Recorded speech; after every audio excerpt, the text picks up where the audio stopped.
Alright, so we are getting ready for the trial. I did read online somewhere that you can't save during the trial, so I saved right before, and yeah, we're gonna do it. Hopefully if it's anything like the other games, then it'll be pretty long, but you know, I'm excited. I really want to know who did it, because I honestly have no clue. Not a single clue who did. I know who definitely didn't do it. I don't know. I guess we'll find out when we go in. This must be the place Monokuma told us to come to. The courtroom. I'm so excited.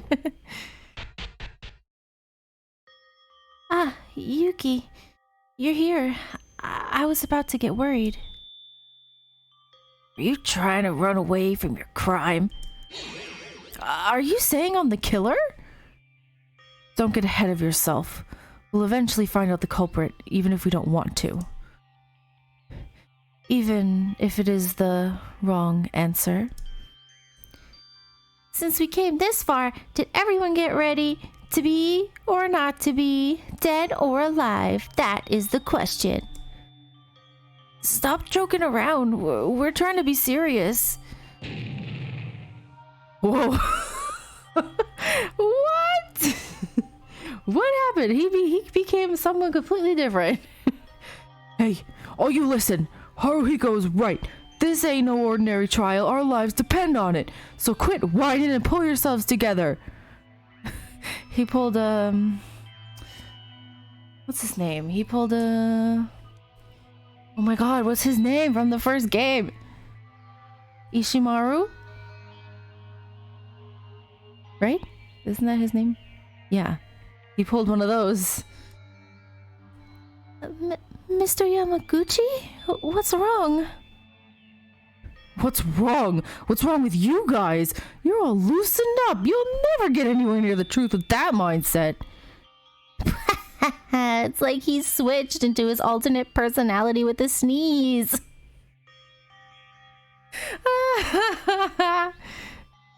Oh, it's just like the game with Toko. That's funny. Kakeru, did you eat something wrong? Shut your trap, wimps. I'm always like this in the courtroom. If you're pissed off by how I am, challenge me with a decisive proof in the trial.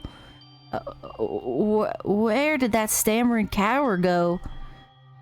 I've always wondered how Kakeru became a lawyer with all of his shyness. Though his sudden change came to me as a surprise. It made me understand why he was the ultimate lawyer right away. That powerful voice and spirit will surely give him a great advantage in court. The only problem is, he sounds more like a gangster than a lawyer. Beep-boo. Yo, looks like everyone's here. Take that elevator and come underground. I'll be waiting. It's time for real. Let's hope we'll do our best.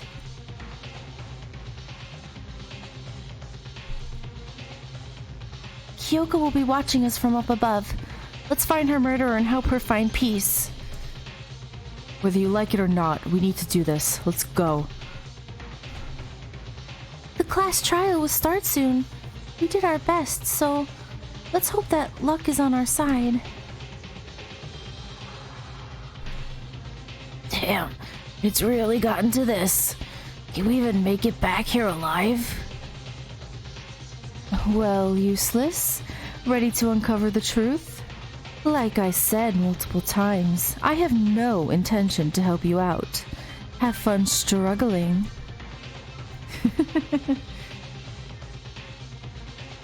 Don't get me wrong, I know this ain't the right time, but I was the one... Wasn't that one mad personality switch? I almost fell on my knees when I saw that. Dead or alive? Let's find out live. Phew, I've tried my best, but I'm still not sure on this. I might need to hear what the rest of you found out to get a grip on it. I wonder how and why Monokuma is making us do this. Though, I suppose we have more important matters to handle. Come on, folks, move, move, move. We've got no time to waste waiting for you. To harm another human being means to defy heavenly law. Whoever committed the act must be ready to answer for their sin. But yeah, she's not talking to us, I forgot. Let's go. Mikako's still my favorite. Can I save here, actually? Yeah, let me save really quick. Alright, we're gonna go. We're gonna start the trial. Let's do it. Is everyone ready? Let's hit it. We'll reveal the truth, right? In this trial? Right. In this trial, to find Kyoka's murderer, the culprit is...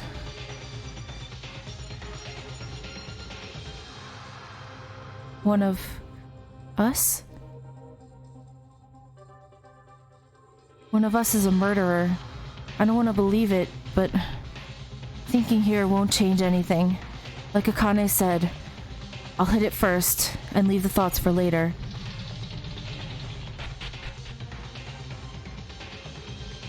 Oh, we're in the elevator. The elevator descends underground with a series of clinks and clangs. Gosh, this is gonna take forever. Which floor are we on? This feels like we're going somewhere we can never come back from. For one of you it is. I have no idea who though. Not concerned about our uneasiness at all, the elevator slowly approached its destination.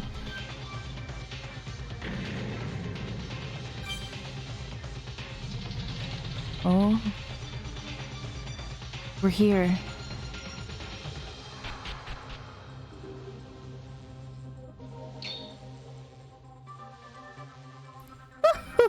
Finally! I was dying to see all of you. What is this place? It looks so flashy. I set this special courtroom just for you guys. Isn't it sick? Other courtrooms would be nothing compared to this. What the hell are you saying? You call this a court? You better be kidding. This is a contempt of court. Well, enough talking. Let's get over this quick. Stand where your name is written.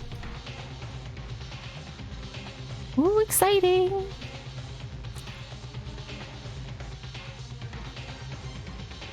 Oh, they even have the little portrait with the X through it. Oh, I love it. It's so good. Is everyone ready? We shall begin in a moment. Behold, the class trial. A circular arrangement where we can see each other's faces directly. Despite Monokuma's mischievous, almost ridiculous attitude, there was a strange tension going on around here. Kyoka. She was a playful friend, and though somewhat lazy at times, she shined with positivity at every moment. When everyone else panicked at Monokuma's motive, she managed to cheer me up. Kyoka, she left our side too early. What would she have thought at her final moment? Why did she have to die?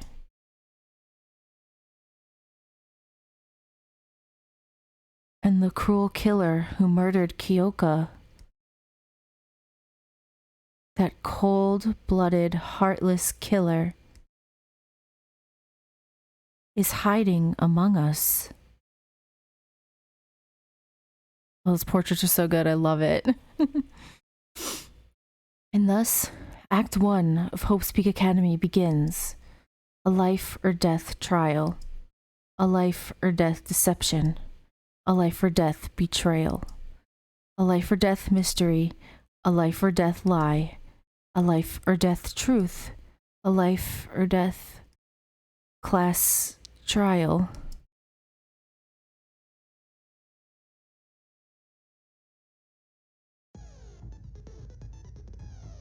Ooh.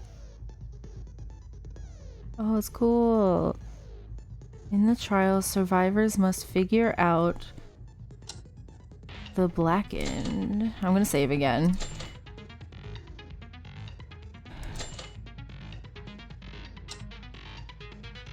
I'm just gonna look over a few of these things. Alright, you know, let's do it. Let's go. Oh, so good. It's like the original game. Let us begin with a basic explanation of the class trial. So, your votes will determine the results. If you can figure out who done it, only they will receive punishment. But if you pick the wrong one, then I'll punish everyone besides the blackened, and the one that deceived everyone else will graduate. One of us is the killer? The culprit who murdered Kyoka? Of course! No way. I have to be in the same place as a real murderer? I can't do that! I know it's hard, but it's a must. We need to uncover the truth behind this case. And ultimately, reveal the culprit's identity. Wait, hold on. What's that? That picture of Kyoka. Wouldn't it be awful if she got left out just because she died? Friendship penetrates even death's barrier. Hey! Let me ask you something just in case. It is crucial that we know this for the trial. This is really important, so prepare to answer. Can there be accomplices in the case? That will determine the entire course of our discussion. Really important? Why, sure, I could tell you that. Now, accomplices in murder may exist. However, no matter how many accomplices there are, only the one who committed the murder graduates. I see. There would be no merit for the accomplice. Kakeru, he really looks like a different person. That'll do for the preamble. Let's get started then. First up is the case summary. Now, let the debate begin. The class trial. When Monokuma first mentioned it in the gym, I thought none of us would commit murder. Then, a class trial would never happen. That's why I didn't think too deep about this, but it really started. The class trial to find Kyoka's killer. If we fail to reveal the culprit in this class trial, we'll be... No, I can't let that happen. I have to do this, not only for me, but for everyone else too. To find out what really happened, and to reach the ultimate truth. I must do this with all my might. Oh, it's a non-stop debate. It's about to begin. Would you like to hear more? Yes. In a non-stop debate, you need to be on the lookout for contradictions in your fellow students' statements and refute them with a truth bullet. You can fire a truth bullet by moving the red crosshair over the text marked in yellow and pressing confirm. A set of truth bullets taken from the list you obtained during investigation will be given for each discussion topic. You must select the right truth bullet to refute the contradiction. Press shift to change the selected truth bullet. Needless to say, but firing a truth bullet at the wrong place will deplete your influence gauge. Okay, so it's like the original games. Complete depletion of the influence gauge will result in a game over, so please do be careful. You may skip through lines by pressing the arrow in the bottom right. Ooh, I'm nervous!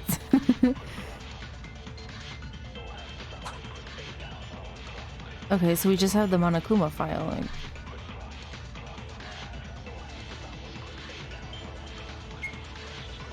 Let us start with the basics. Kyoko Maki was the victim. She was our classmate and friend, brutally murdered this very morning. Miss Maki, she was discovered in the girls' restroom, hanged by her neck. But who could have done such a terrible thing? Look, you see, I still can't quite believe that a real murder happened here. I mean, this is ridiculous. Kyoko hanged herself and died by choking. How is that a murder?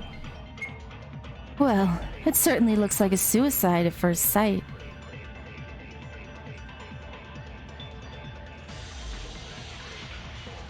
There was a rope around Kyoko's neck, but that wasn't her cause of death. It even specified that by the file. That'll prove Kyoko didn't kill herself. Alright, I just need to figure out how to fire, because I don't actually know.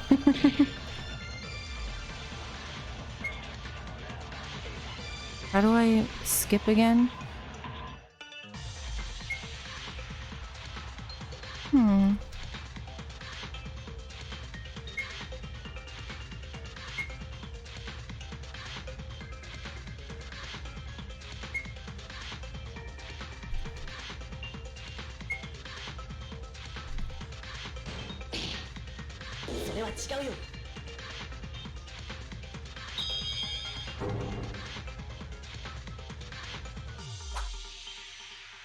Agility 75? Okay. Perfect. I don't think I was perfect. I think I accidentally hit the wrong word, but we're not going to talk about that, I guess.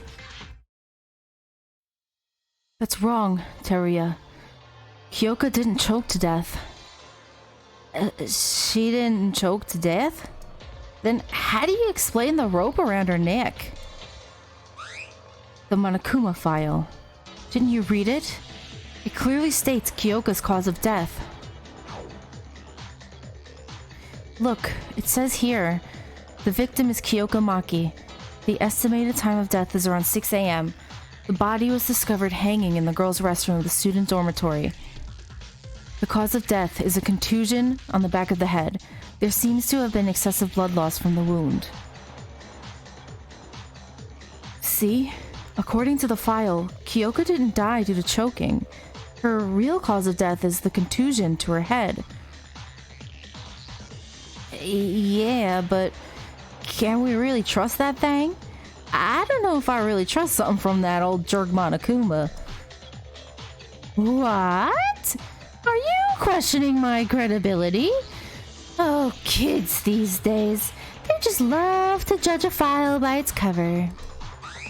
Listen, I do not tell any lies regarding the trial. I believe in fair trial more than anyone else. Don't worry, Mr. Otori. I can back up the credibility of the information.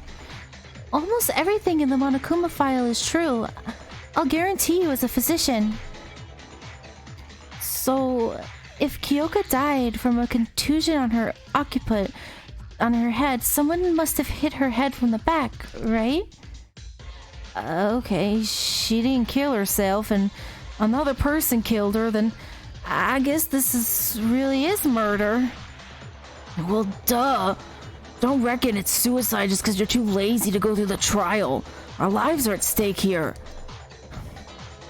Let us not waste our energy in pointless insults.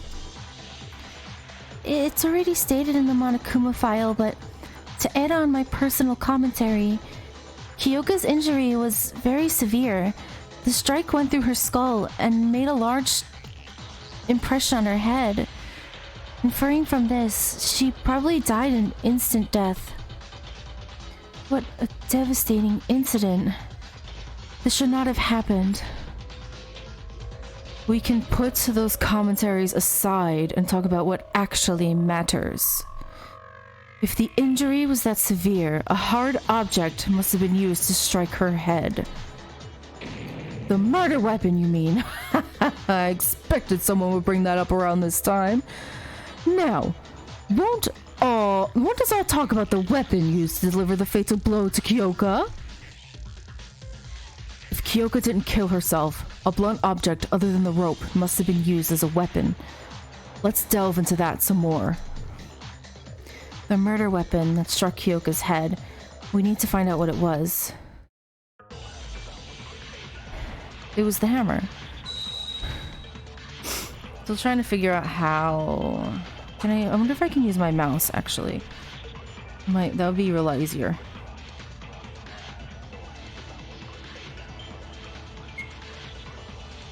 The culprit must have hit her head with a blunt object. That should be the weapon. What kind of object is the weapon?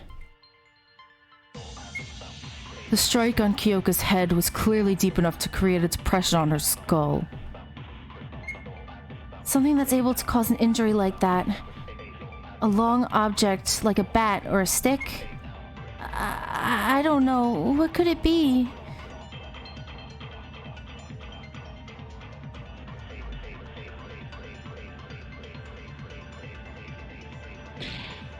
Oh, do I lose health when I let it run out? Oh, it's different than the other game then. Whoopsie, my bad.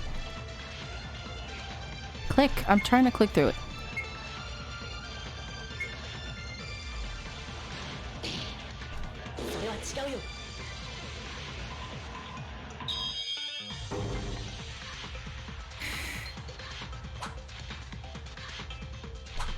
Goodness. Ayame, that can't be right. In fact, I discovered this from the dormitory's garage dump.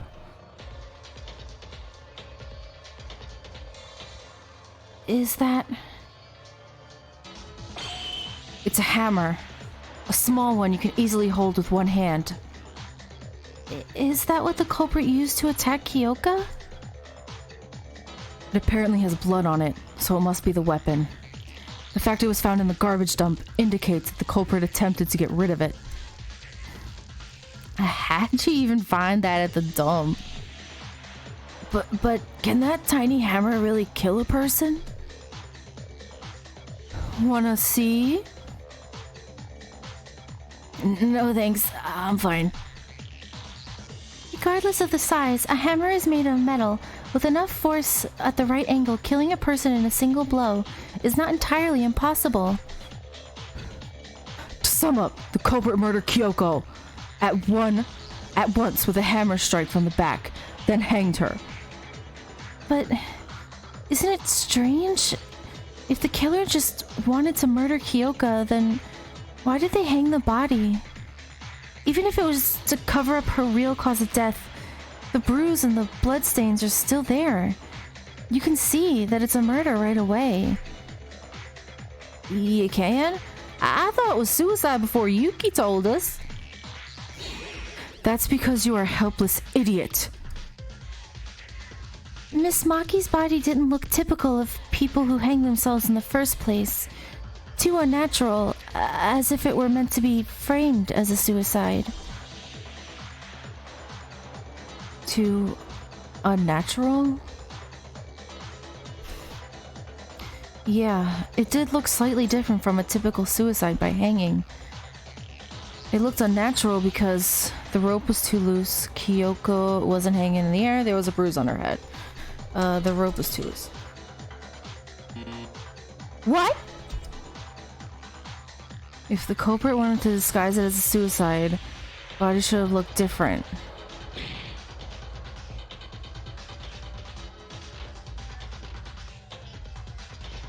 Then there was a bruise on her head. What?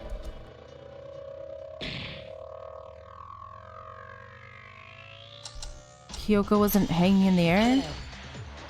Wasn't she though? She was hanging! Or was she on the floor? I didn't even notice. Oh my gosh. Kanata, do you mean the body looked unnatural because it wasn't hanging in the air, despite the rope being tied on her? Yes, that's correct. Don't you think so? Oh, I got zero ideas about all this. Idiots. You don't know how people die from hanging?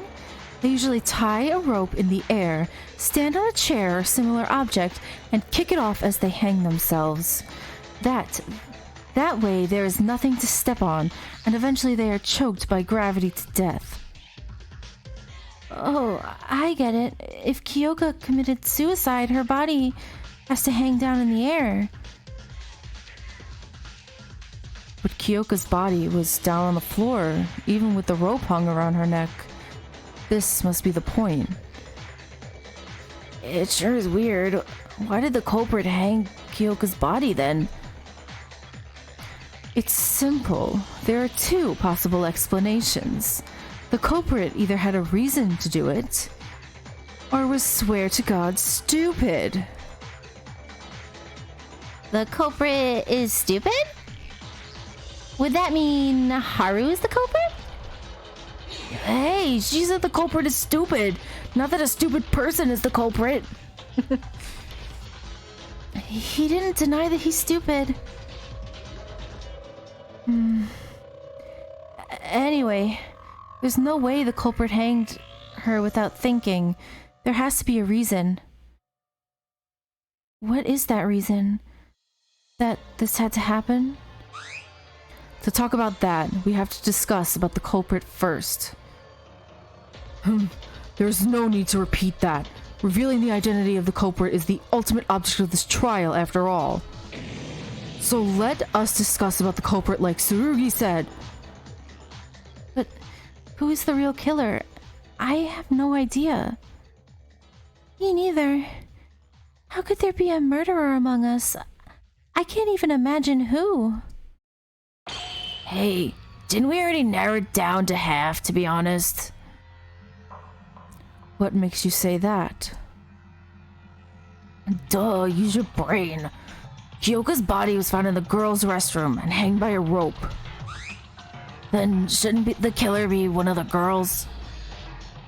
What? Hey, he has a point. Exactly. For example, Kizuna could be the killer. She didn't speak up once since the beginning of the trial. Or Miss Dark Circles over there. Don't be mean to Mikako, she's best girl. Huh? Yeah, one of them's the culprits? That's nonsense. I have no reason to commit murder. Then why are you so quiet? It's hella suspicious. Dark Circles was always like that, but not you. Shut up. I'm just trying to avoid talking with dirty killers. Miss Tomori, please don't call us killers.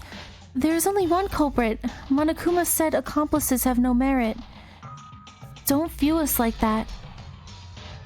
Hell no. Kyoka's already dead. Can't be anyone next time. I can't die here. Do you know that unnecessary overreaction makes you look even more suspicious? Shut up, Higa. How dare you spit out nonsense?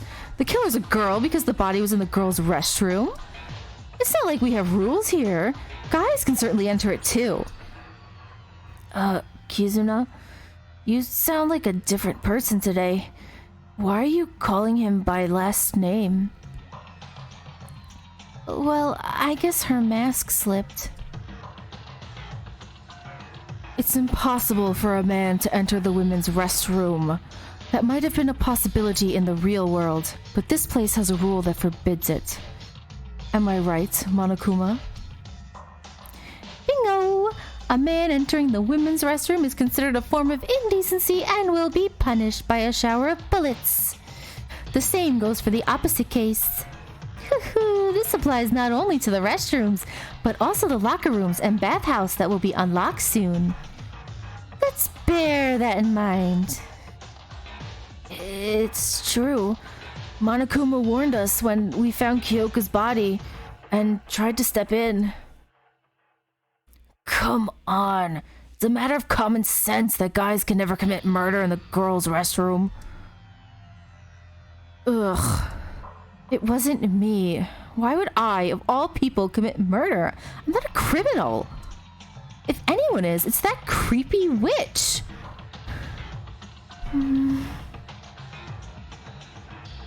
If Mitsuhiro is right, that means the culprit is either Akane, Makaru, Kanata, Ayame, Kizuna, Satsuki, or Mikako? No, I'm not the culprit. Satsuki? I never killed anyone. Yeah, if the killer is among the girls, who else can it be besides her? Don't you agree, Rei Makaru? Huh? What is she even talking about? Don't pull my leg. Weren't you late when the body was discovered? Everyone was there except you. If you're not the culprit, why did you come late? Is that all you have? I told you back then. I was late because I was investigating at the main entrance. Nobody believes you. You have no evidence. Well, surely she was a bit suspicious. I'm not trying to jump to conclusions, but you did come late. Makaru, can you prove what you said? If you need proof for something as simple as this, it would be better for you to die here, airhead. Trying to back out. Gotcha. We found the answer. This witch is the killer. Hold on. I suggest that we think about this some more. Coming late to the scene is sure to draw suspicion, but would it also mean that Makaru is the culprit? No, that's impossible. I know that Makaru was really at the entrance hall to investigate. There was evidence pointing to her innocence. It was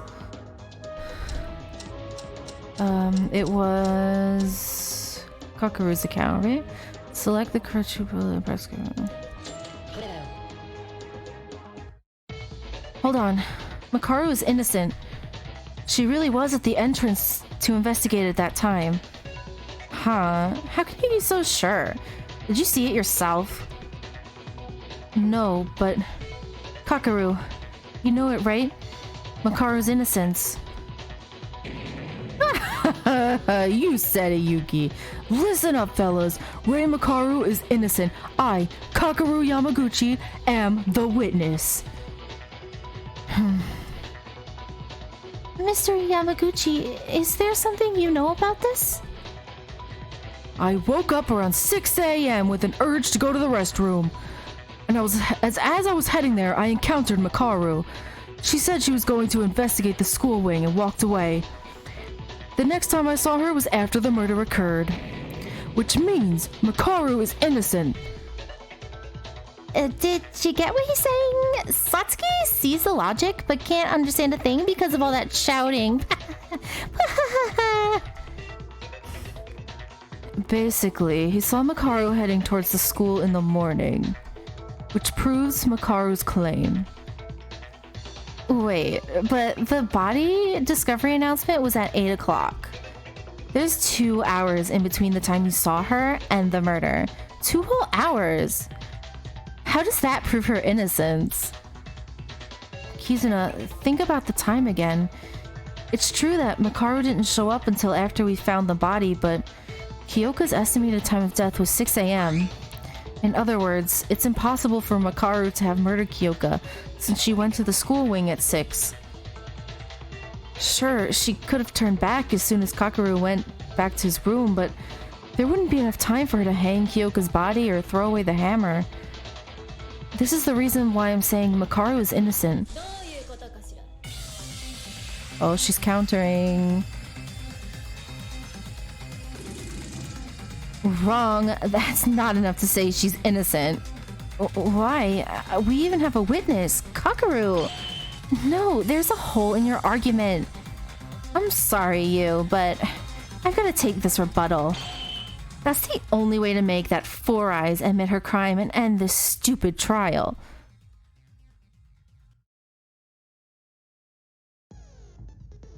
Rebuttal Showdown is about to begin. Would you like to hear more? Yes, because I don't know how to play in this game.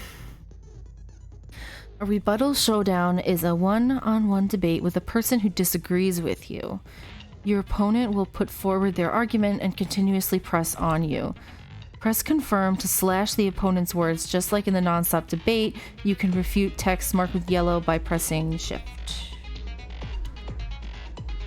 You can switch your truth blade with the left and right arrow keys. Use the truth blade at the right contradiction as you did in the nonstop debate. The shift key won't work at non-yellow text, and pressing confirm will slash arguments.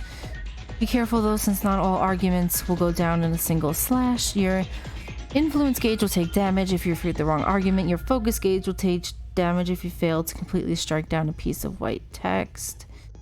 Just a little warning, if you have 0 focus and fail to strike down the text, your influence gauge will be damaged instead. Oh god.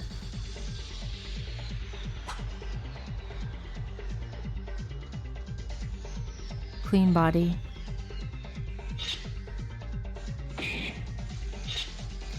And yeah, Kakaru and Makaru met around 6 a.m. too, but who said you had to murder someone right in front of that person?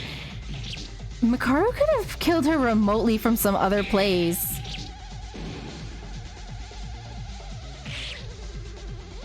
Kill her remotely? How? Kyoko was murdered by a hammer. How is it possible for her to kill Kyoko with a hammer when she was talking to Kakaru? This is more than possible. For example, she could have tied the rope around Kyoko's neck in advance, knock her out or something. And so the hammer on the ceiling falls down on her after a certain time. Setting up a trap to kill, then activating it with a remote place. Would that be possible? Well, even if it were possible, looking at Kyoko's body told me that wasn't the case. The murderer had to be close to her. I just have to tell Kizuno why.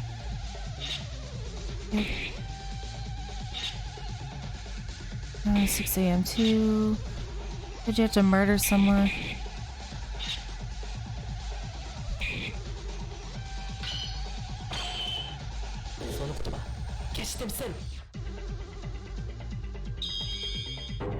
I did it! It's a little confusing, not gonna lie. The trial.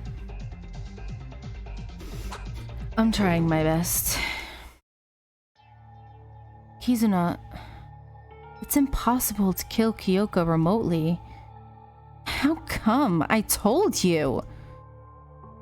Well, technically it's possible, but it's not the answer for this case.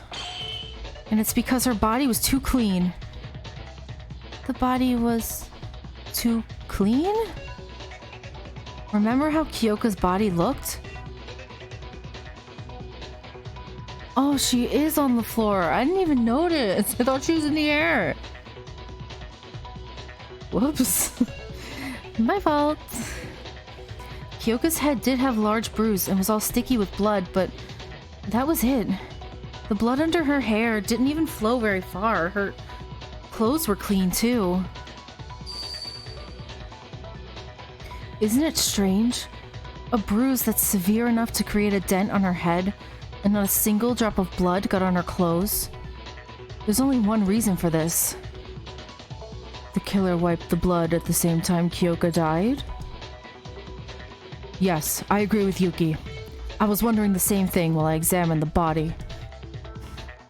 But can you stop bleeding from a wound that big just by wiping it a few times? My nosebleeds never stopped that easily when I tried to wipe them off. I wonder... Maybe they use the melted rubber to stop the bleeding, do you think? And that's why it stopped? It doesn't take long for blood to coagulate in the room temperature. A nosebleed is from an injury inside the nose, but Miss Maki's bruise was directly exposed to the air. About 5 minutes of pressure would have been enough to stop the bleeding. And Miss Maki likely died an instant death, so the actual amount of bleeding might not have been much due to the lack of circulation. Huh? But if the culprit wiped it off as soon as Kyoko died... Right. If the culprit killed Kyoko remotely from a distance like Kizuno suggested, Kyoko's body would be covered with blood by the time they go to wipe it off. Also, they'd have to risk the blood getting on her clothes when there's no way to wash it off. What do you think, Kizuna? Anything left for you to say? Why? Why are you siding with Four Eyes? I wasn't really siding with Makaru. True. Why would Useless stand up for me in the first place?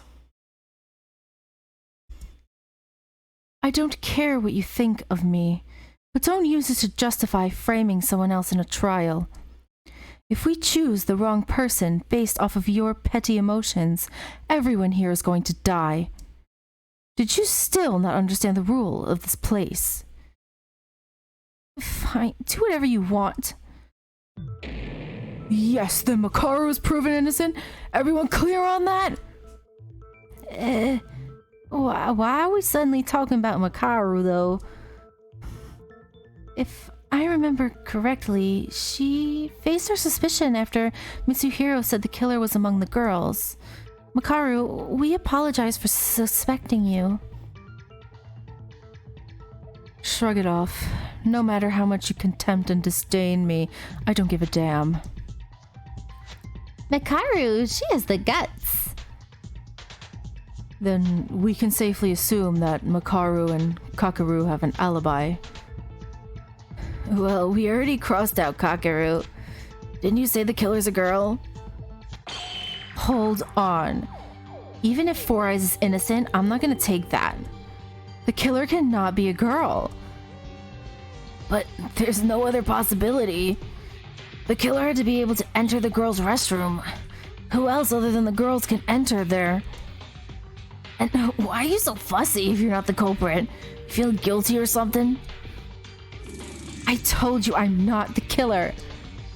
I mean, it's just not fair. You can assume I'm the killer just because I'm a girl. And you don't even have solid reasoning. Oh, come on. If the rule that boys cannot enter the girls' restroom is not acceptable reason, then what is? The culprit is a girl. But is it really like that? Oh, this isn't good. We can't reach an agreement if we keep fighting.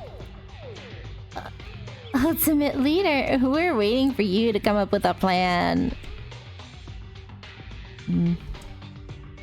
There's no need.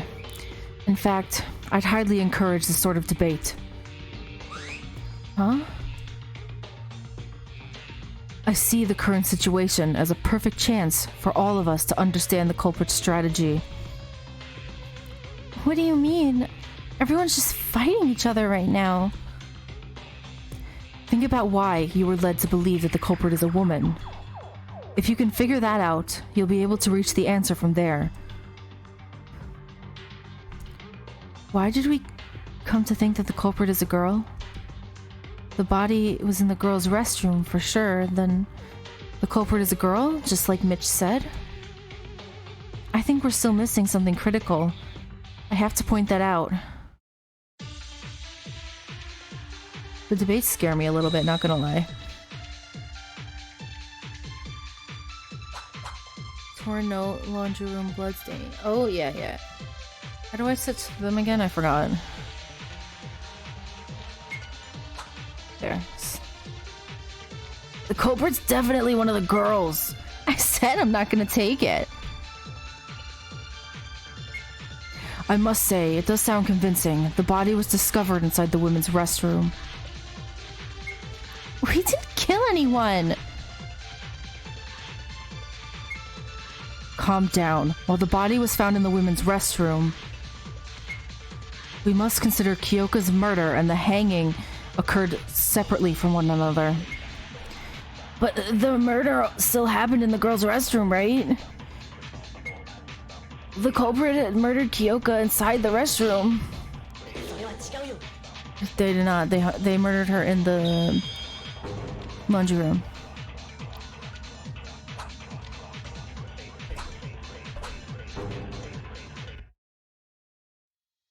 No, Haru, it's not true.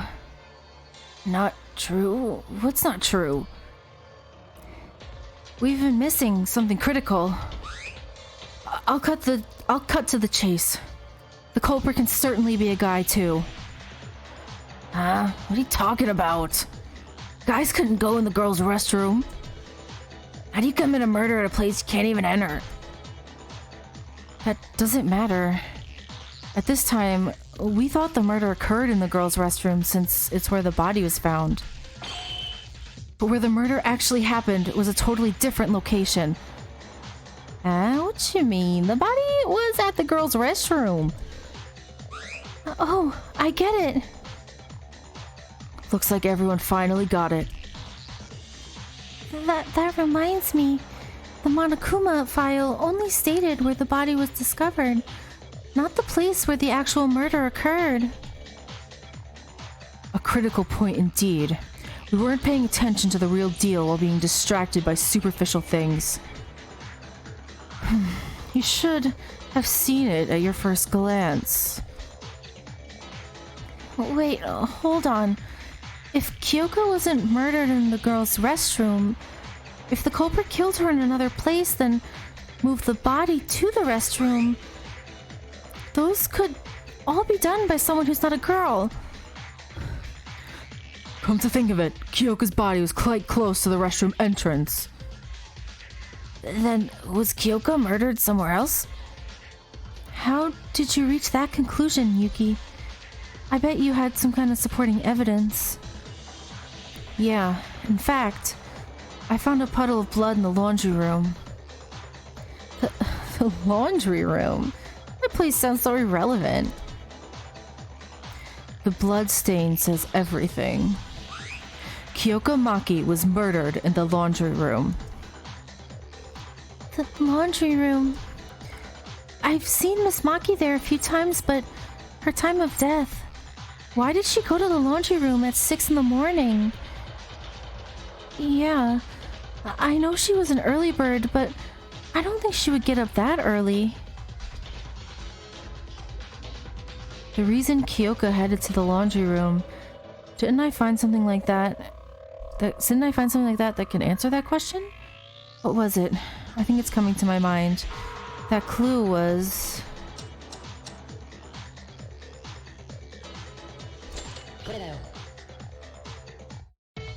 Everyone, can you look at this for a second?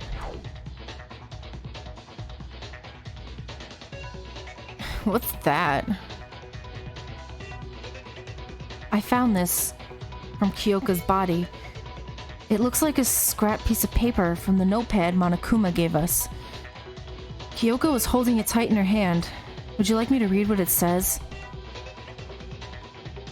To the laundry room at 6.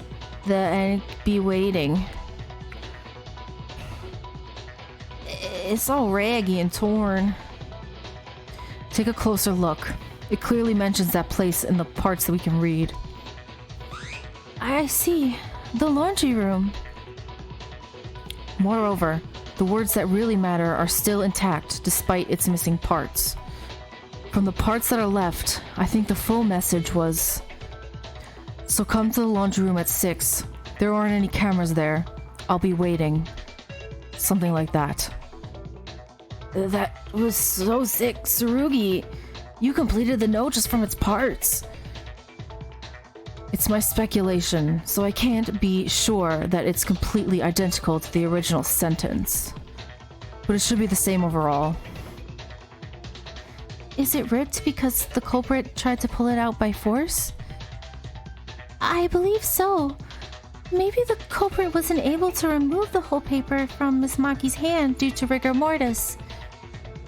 That means Kyoko got the note from someone and went to the laundry room at the designated time without knowing what's about to happen. Shoot, why would anyone use those kinds of cheap tricks? Huh? Satsuki's confused on the part that says there aren't any cameras. Perhaps it was intended to make the note look like some sort of secret talk? Nope. That's not what Satsuki meant. Are there really no cameras in the laundry room? There is. What a surprise. You can talk. Between the ventilator and the clothesline. Yes, I saw it too. The culprit just wrote down meaningless nonsense as bait. Kyoka. Just why? I apologize for the untimely interruption, but may I speak for a moment? Kinji? What is it? Kyoko was murdered in the laundry room. Although we can now be certain about the statement, it is not too early to conclude that a man could be the culprit as well. Huh? Well, it's possible for a man to commit murder in the laundry room and carry the body to the restroom. Recall the fact that Kyoko was not merely lying on the restroom floor. She was hanged by a rope attached to the ceiling. Have we forgotten this already? Oh, you're right. The murder could be done somewhere else, but you'll have to enter the restroom to connect a rope to the ceiling. So the culprit really is a girl, then? What? Are we back to where we started? Seriously? Guys, you want to think the culprit is a girl that bad? No, but Kinji's not wrong. It's impossible to tie a rope to a pipe inside the restroom unless you are inside as well. See, the killer is one of the girls. Wait, it's too early to make that conclusion. Can there be a way to hang the body from the outside? If Kinji is right, the killer cannot be a guy. But if there's a way to refute that logic, I have to come up with that even if the chances are less than 1%. This isn't a drill. A single mistake can kill all of us. If we put our heads together, we'll be able to find the answer.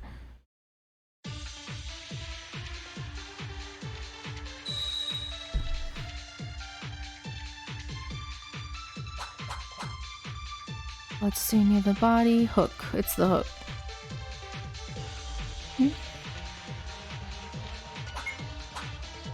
A way to hang the body from the outside.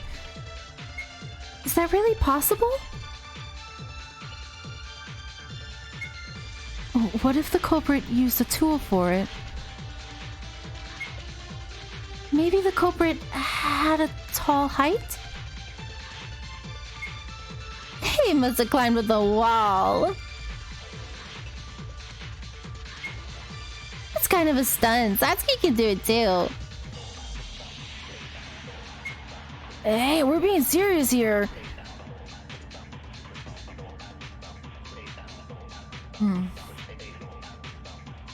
Let's think closely.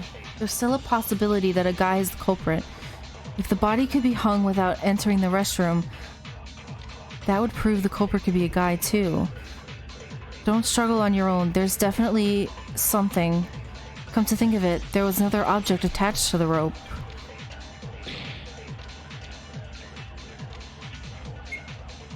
Wait, hang the body from the outside? Is that really possible? What if the culprit used a tool for it?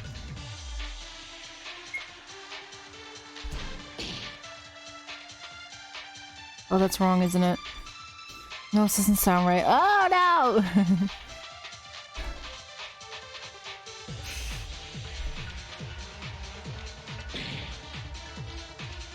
Darn it. Way to hang the body from the outside. Is that really possible? What if the culprit used a tool for it? Maybe the culprit had a tall height? Must have climbed up the wall. Oh, I think the blue ones you agree with, right? So okay, I get it now. I was a bit confused. It's kind of a stunt. Satsuki can do it too. Hey, we're being serious here. Okay.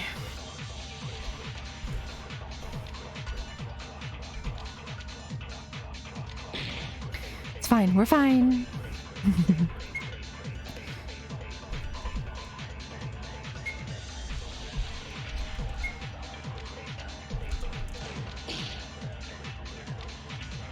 What?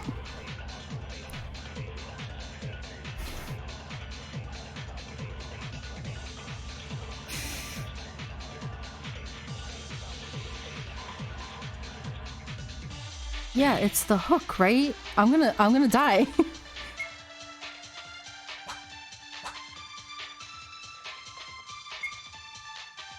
Oh wait, did I not have it on hook when I was just doing that? I didn't notice. I thought it stayed.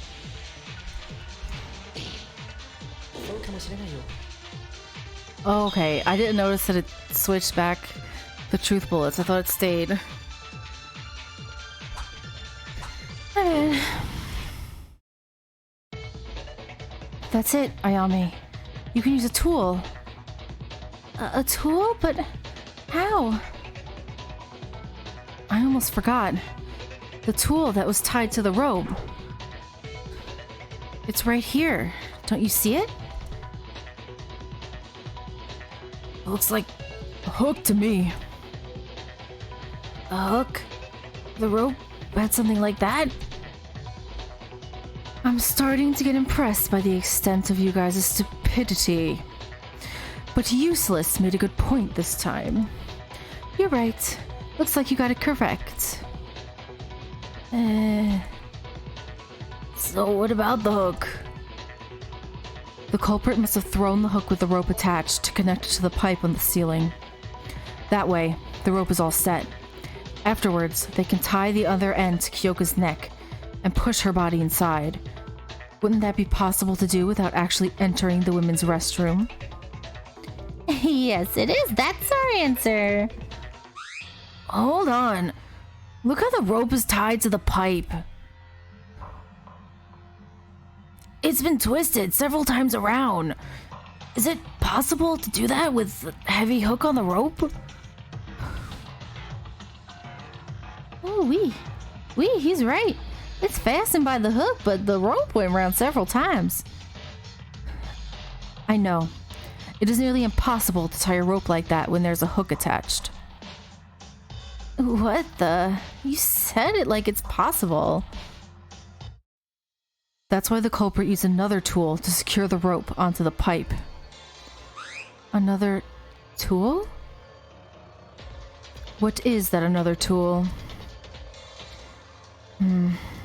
Seems like Makaru is the only one who realized what it is. Well, can you tell us, Makaru? Like hell, I realized. I knew it from the very beginning. And if you're trying to sound me out, quit it. I already said that I have no plans to offer any help. Besides, it looks like Useless over there got hold of it anyway. Why don't you ask him? What? Me? Yuki, can you tell us the answer? Well, it's... I don't know, what is the answer? Oh, you didn't? Sorry about that. I guess that question was too hard for your non-functional brain. I won't forgive myself if I don't give an answer after hearing that. In fact, I'm sure that I can. I found that object during the investigation, didn't I? A tool other than the hook was used to secure the rope from the outside. That tool was... What was it?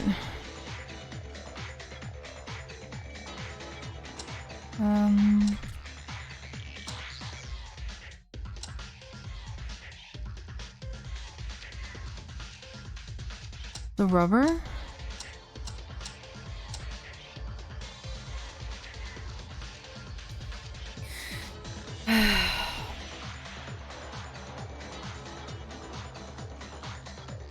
The rubber ball?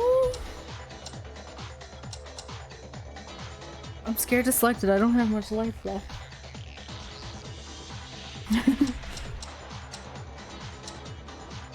Strange, vicious liquid. The restroom wall smells like stinky rubber. It's stuck on the wall floor below in a straight. Trail makes me think it's related to the case. What this liquid even be? It's the rubber, right? It made it stick. I could be wrong. I honestly... Is it... Oh, I got it. Oh, thank goodness. Good. And one more thing. There was a key piece of evidence that can prove this tool's involvement in the crime.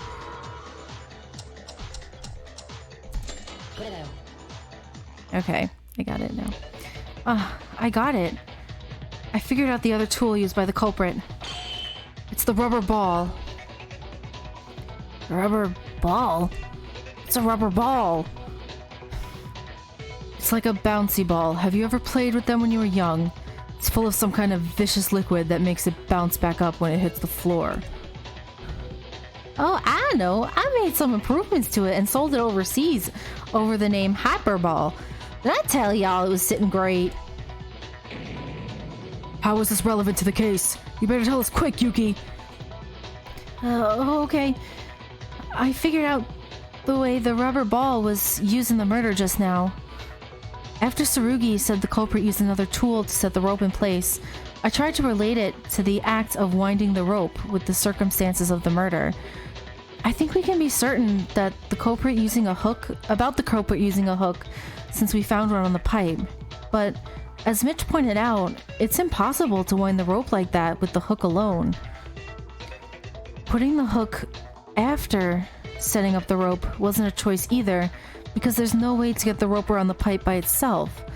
Besides, they had to step inside to attach the hook. That's why the culprit used a rubber ball. Before using the hook, the culprit tied the rope around the rubber ball. They then threw it inside the restroom, between the pipes and the ceiling to be more exact.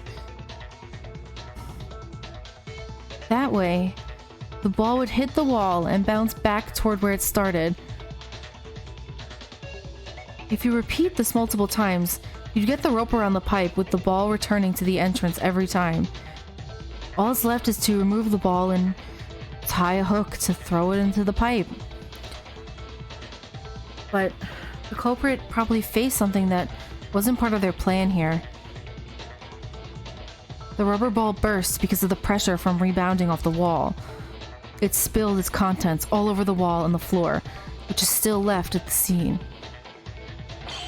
This is how the culprit tied the rope without going inside the girl's restroom.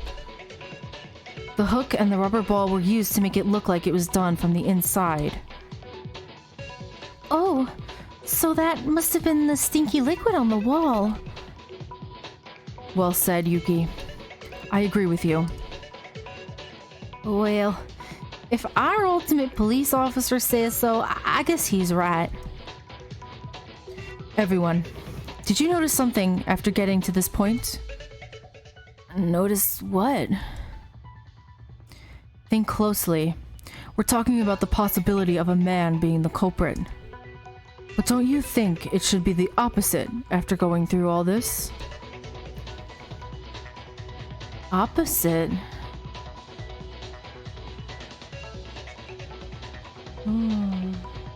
Yeah, well, why go through all the effort to make it look like a guy did it, but it's actually a girl? My explanation involving the hook and the ball, it was to prove that it's possible for a guy to be the culprit, but if the opposite of that is true...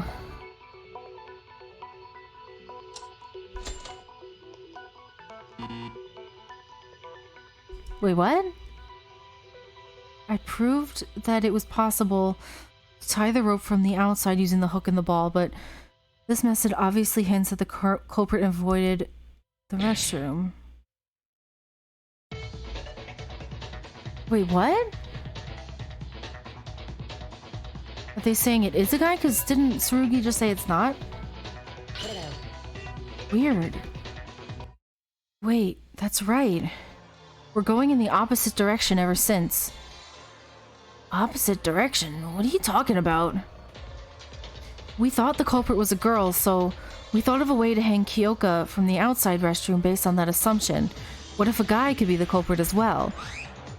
Turns out, that wasn't the case. It's very unlikely that the culprit is among the girls. The killer is definitely a man. It wasn't me. Hey, how so? Why is it so suddenly like that? I'm wondering if...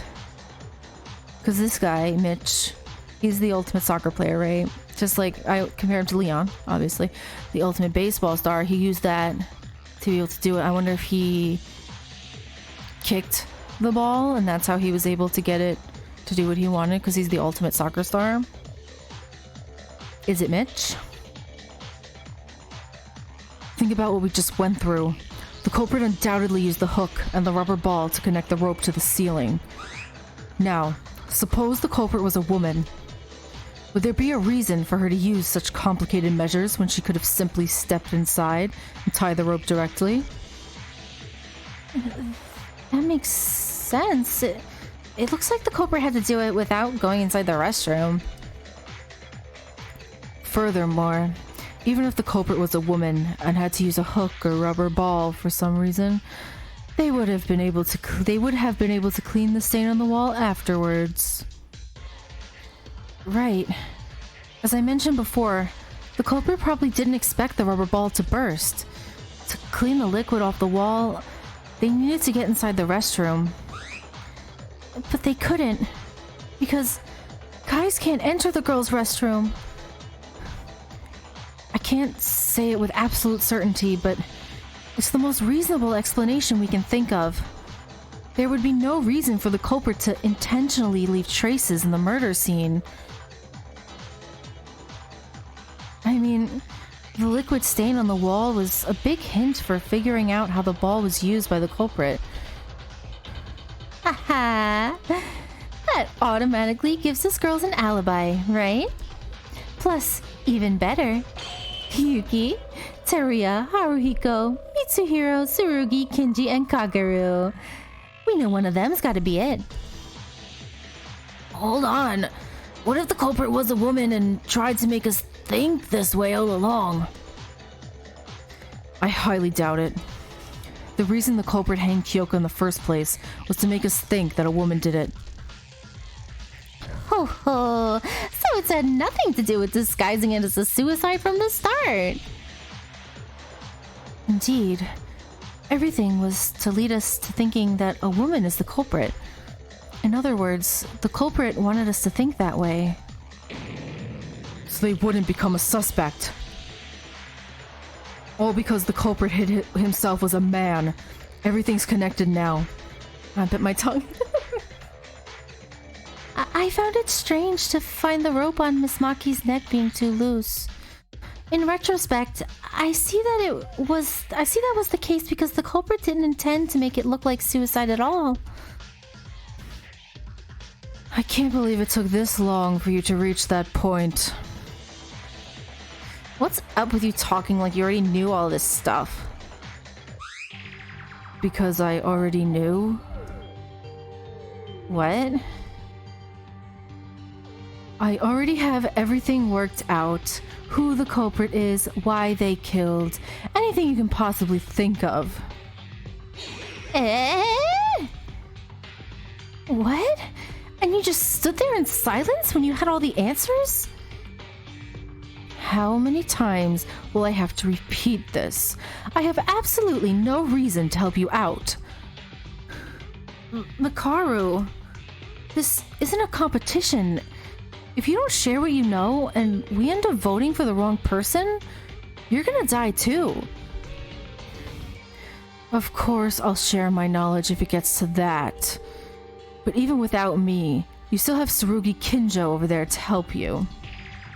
And Useless, you're getting pretty close to the truth too. I'm actually surprised. Perhaps you weren't completely useless after all, monkey. Monkey?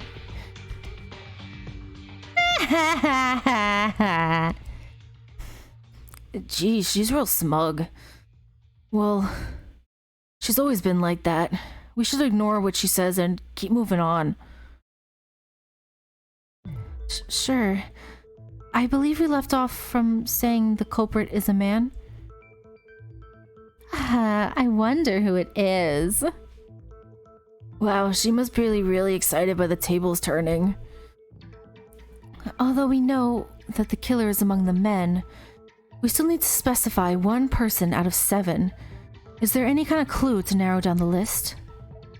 Well, If Miss Makaru was able to work out the culprit's identity, there must be a clue pointing to the killer somewhere. The problem is, we don't know what that clue is. Tsurugi, a little help here. Like something that can nail the killer or something. I do have something in mind, but you shouldn't rely on me for everything. All of you should figure out the case by yourself and understand the reason behind our final verdict. Kyoka.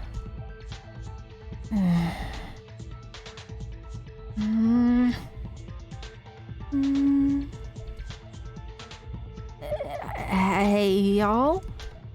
Any ideas about the culprit? Well, nothing in particular, I suppose. We're almost there. We know that the culprit is one of the guys. Just to remind y'all, it's not me. That reaction is making you look even more suspicious. Just like you from a while ago. What did you just say? I'm sorry. Wasn't that out of character, Kizuna? Since most of you seem to be having trouble with this, let me suggest going around. How about we all think of something else first? Such as? Don't you want to know why Kyoka died? Why Kyoka had to die? Of course we do. Kyoko was always full of spirit and a nice friend to us. She didn't deserve to die. To begin with, 2 people were indirectly involved in Kyoka's death. 2 people? Are you implying that there were 2 culprits? No, I'm not saying those 2 took part in the murder, but they heavily influenced the events leading up to Kyoka's death. The point is, Kyoka died as a result of someone's mistake, and the culprit's misjudgment that stemmed from it. Mistake and misjudgment? I need the help of a certain someone to explain this. Yuki, would you help me out? It's a nameplate. Me? Do you remember the conversation? Oh, that's not Yuki. Do you remember the conversation we had in the hallway? The one over the nameplates. Oh, you mean that one? Yeah. You told me then that you know who caused that change to the nameplates. I don't have knowledge regarding this matter, so I'd like for you to provide us the context. Hello? I've got 0 ideas what the 2 of you were talking about. Okay. I'll explain it to everyone. Yesterday, while all of us were in shock after Monokuma showed us the motive, there was a minor incident that happened. The people who know about that incident are me, Haru, Satsuki, and finally, Kyoka. Eh?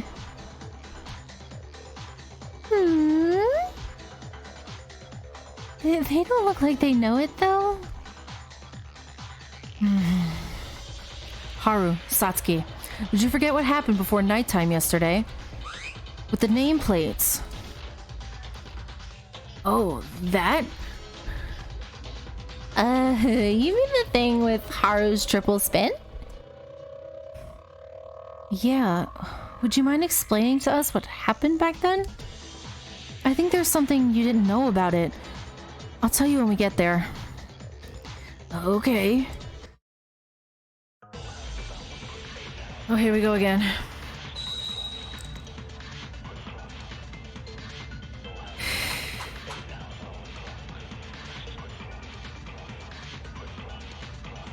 It's Haru, right? He's the pilot.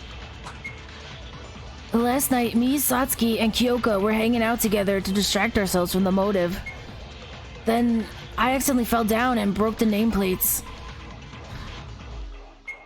Hehe, I was real funny to watch. Triple spin. When I was freaking out over damaging school property, Monokuma showed up and said that he would punish me since it since he won't punish me since it was an accident, and left me with the new set of nameplates. He then told Haru to put the new nameplates back where they belong. So Haru put them back at the right place. And the rest of us went to bed. He didn't put it back in the right place because he's a dum-dum.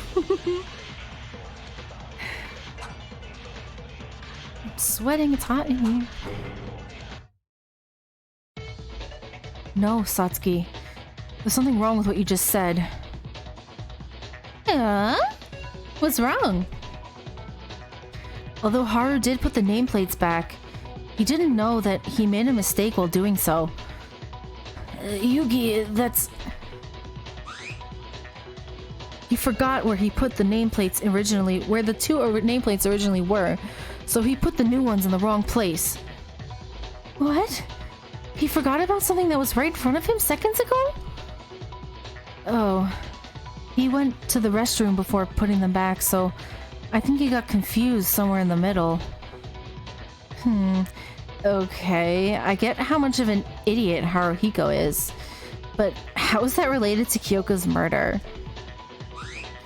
That would be because the two nameplates Haru had to replace belonged to Tsurugi Kinjo and Kyoka Maki. Right, Yuki? Yeah, right.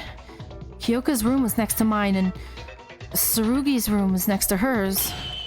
But because Haru thought the other way around, the nameplates on their doors were switched.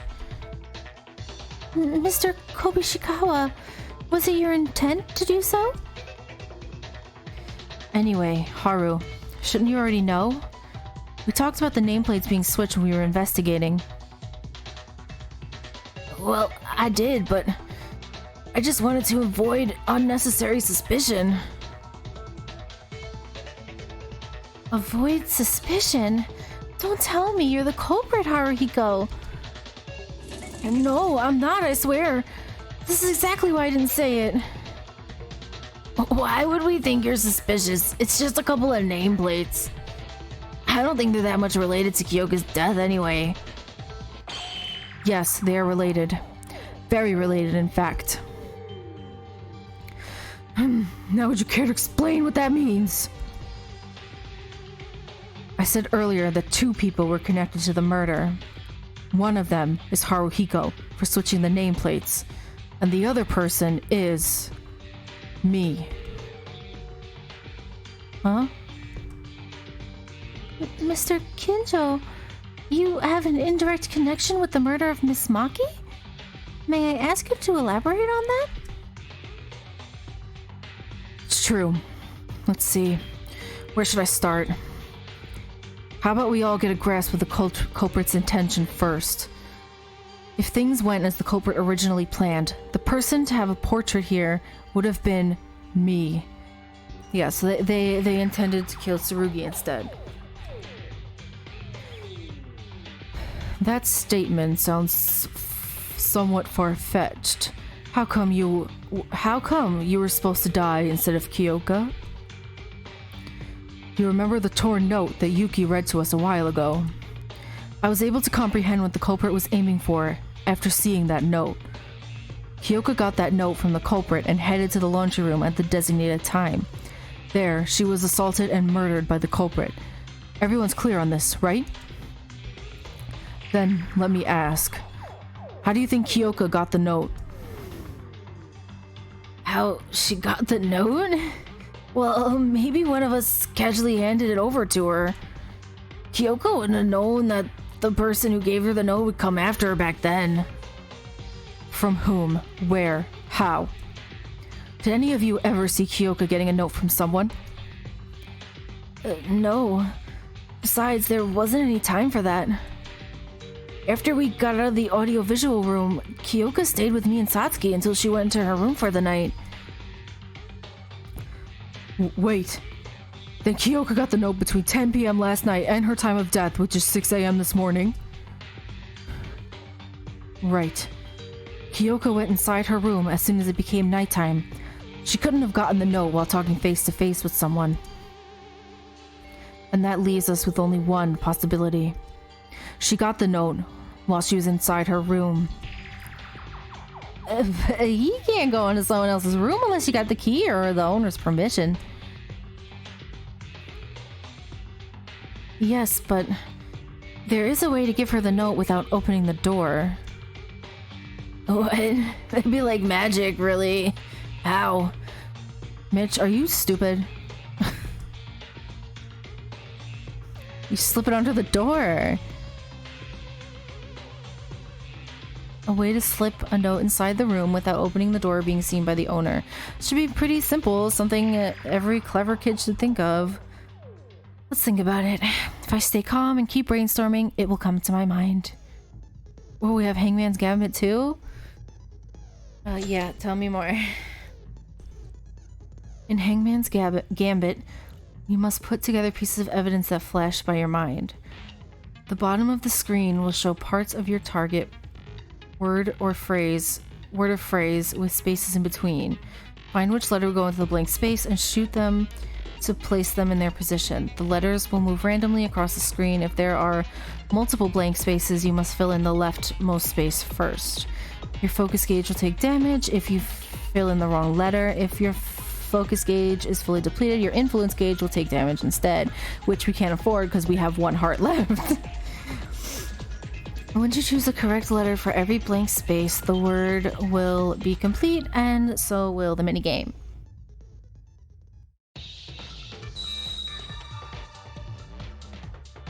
Let's see.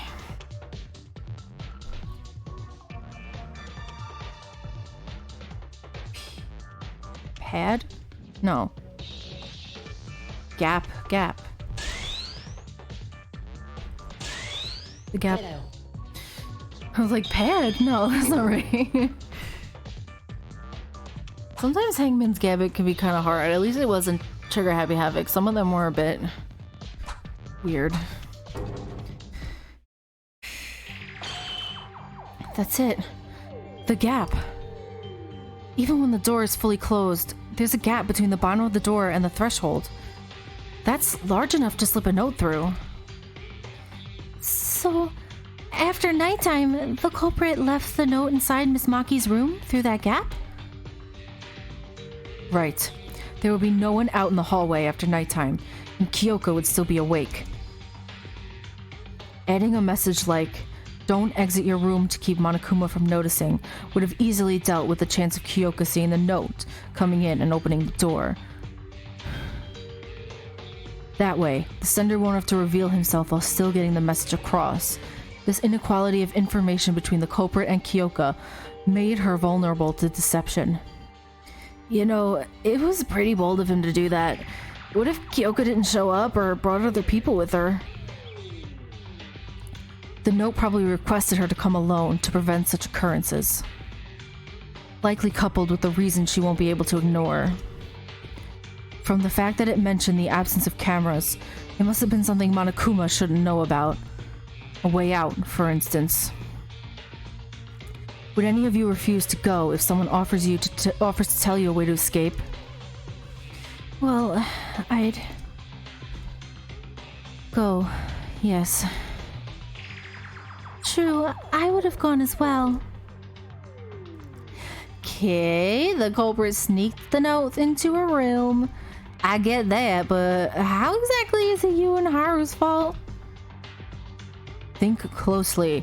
Most people here didn't know about Haruhiko switching the nameplates until it was said at the trial or noticed it after the murder occurred. Which means, at the time of the murder, the culprit was unaware of that fact as well. Oh! I see. For that reason, you considered yourself and Haruhiko to be at fault. Eh? For those of you who haven't got it yet, we're saying that the culprit killed Kyoko because of a confusion. Confusion? What? So it ties back to what Tsurugi said earlier. Right. I think I know it now. The indirect influence Haru had over Kyoko's death. Haru switched the nameplates by mistake, and the culprit slipped a note inside the room without knowing they were switched. Then the culprit's intended target was Tsurugi. Yeah, we figured that out already. That's right. The culprit never intended to murder Kyoka. The real person he wanted to kill was Tsurugi. That makes sense. The killer saw Tsurugi's nameplate on the door and left a note there, but the room was actually Kyoka's. Does that mean Tsurugi could have died if Haruhiko didn't switch the nameplates? Yes. That's why I said Haruhiko and I indirectly caused Kyoka's death. Kyoka! It's all because I was an idiot! It's all because I was dumb enough to mix up those stupid nameplates! Excuse me. Calm down, Haruhiko. It's not your fault.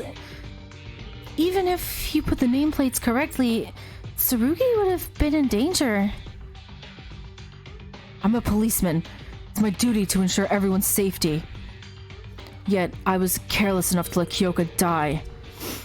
I should have died rather than failing my duty like this. Please don't say that. Every person's life must be treated with extreme regard. That's why I cannot forgive the culprit. Not that murderers ever deserve forgiveness, but him killing one of our close friends was absolutely unforgivable. Yeah, I feel the same too. But how am I supposed to take that one of us is a cruel, cold-blooded killer? So? What do you mean by so? Can't you think now's the time to say it? You know, the identity of the culprit. The culprit? Didn't you solve everything you need to? The fact that the culprit is a man, the way he hanged the body without entering the restroom, how and why he called Kyoka Maki and killed her. Isn't the culprit fairly obvious at this point? Well, while we did figure out most of the major details, I don't believe we ever brought up that matter before. Jeez, you guys still don't know. How long are you going to make me wait here? I think my legs are starting to hurt. How about you say it yourself if you know so much? Huh. Why should I? There's people like Tsurugi Kinjo out there anyway. Tsurugi, do you know who the culprit is? Yes, I do. Actually, I already knew who it was well before the trial started. Woohoo! That's our ultimate police! But what I thought back then was more like an educated guess. Now that I went through these discussions in the trial, I'm confident with what I've got. I'm not. Who is it? Mitch? Man, that's epic. How'd you know? I still don't have a clue. I'll try to make it easy for everyone to understand. So let's get back to when we were talking about the hook and the rubber ball. You all know the culprit used them, right? Of course! The culprit tied a rope to the rubber ball and sent it around the pipe a few times, then threw the hook to secure the rope. All was to make it seem like it was done from the inside. The rubber ball was the decisive factor in my deduction of the culprit. Do you remember Yuki explaining it earlier that the rubber ball burst because it couldn't overcome the pressure? It was probably due to the accumulated damage from the repeated collisions with the wall. And here's the question. How much pressure do you think is needed to pop a rubber ball? It's Mitch, isn't it? It's Mitch. He kicked it because he's the ultimate soccer player, right? It's Mitch. I think it's Mitch. Well, it will depend on which kind you're talking about, but probably a lot. Yep, I'll tell you something that pops too easily will be worthless as a bouncy ball. Right. Normal levels of pressure can't leave a single scratch on it, much less make it burst. but the rubber ball still burst just by bouncing it a few times off the wall. That's kind of strange. Was the rubber ball old? When I saw the rubber ball, it was still glossy and shining all over despite its condition. I dare say it was brand new. I'm not done yet. Though I didn't place emphasis on this earlier, think about it. Would it be easy to make a ball go over the pipe through that little space between it and the ceiling, bounce off the wall, and roll back towards the entrance? Especially when the culprit couldn't afford to fail, even once because he is a man. I believe it would be a challenge. I don't possess the skills for it in the first place, but even if I did, I won't be able to do it because of the pressure. Fully agreed. But the culprit chose to take that challenge and succeeded nonetheless. That wasn't just a matter of guts. He had the confidence and ability to assure his success. In short, the culprit has the ability to throw a ball exactly where he wants to? Not throw, kick. It's Mitch. It's more than the accuracy. Not only did the culprit have the precise control over where to land the ball, but also the strength to burst it open. But I don't think anyone out of the guys look like they have that much strength and accuracy. Judging by his muscles, maybe Kakaru does? Whoa, with my daily muscle training, it would be certainly possible for me to burst a rubber ball with my strength. However, just to be clear, I cannot be the culprit! I cannot even score a goal right below the basket! And then, how did the killer pull off those tricks? Was he secretly the ultimate baseball player? Leon? 11037?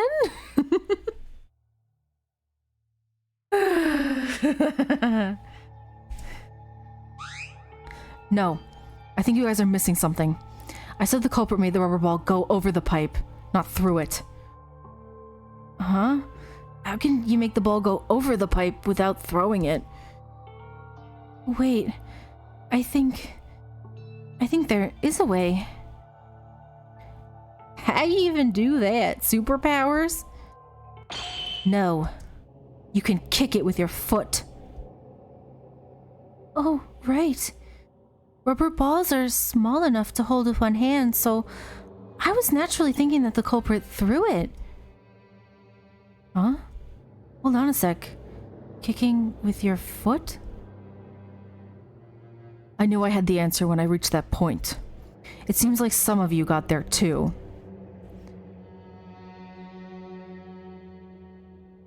If what I'm thinking is right, the culprit is... But... why?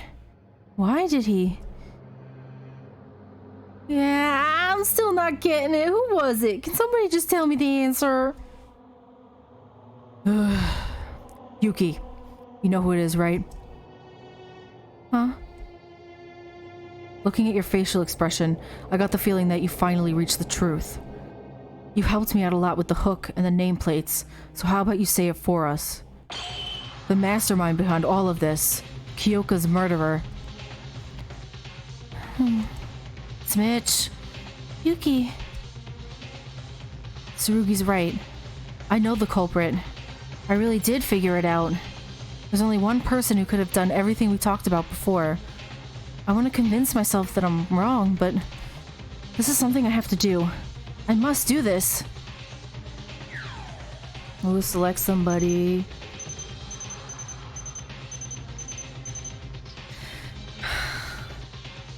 Mitch, why? 犯人は君だ。君だ. The person that came up with this plan and murdered Kyoka. Mitch. It was you, right? What?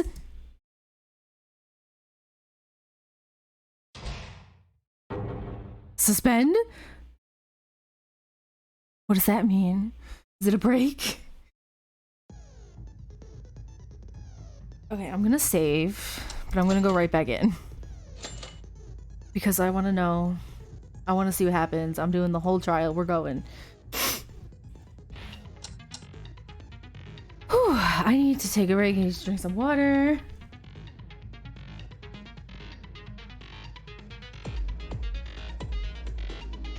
Okay. So it's Mitch. I like that they have a suspend where I can save, because I was worried I wouldn't be able to save at all during the whole thing. Did you just say I'm the culprit? What?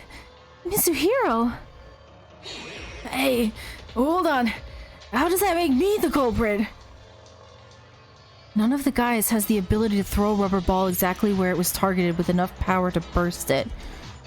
But if we're talking about kicking a ball with that much strength and accuracy wouldn't be impossible for you, right? Especially when you're the ultimate soccer player. I knew he was giving off Major Leon vibes.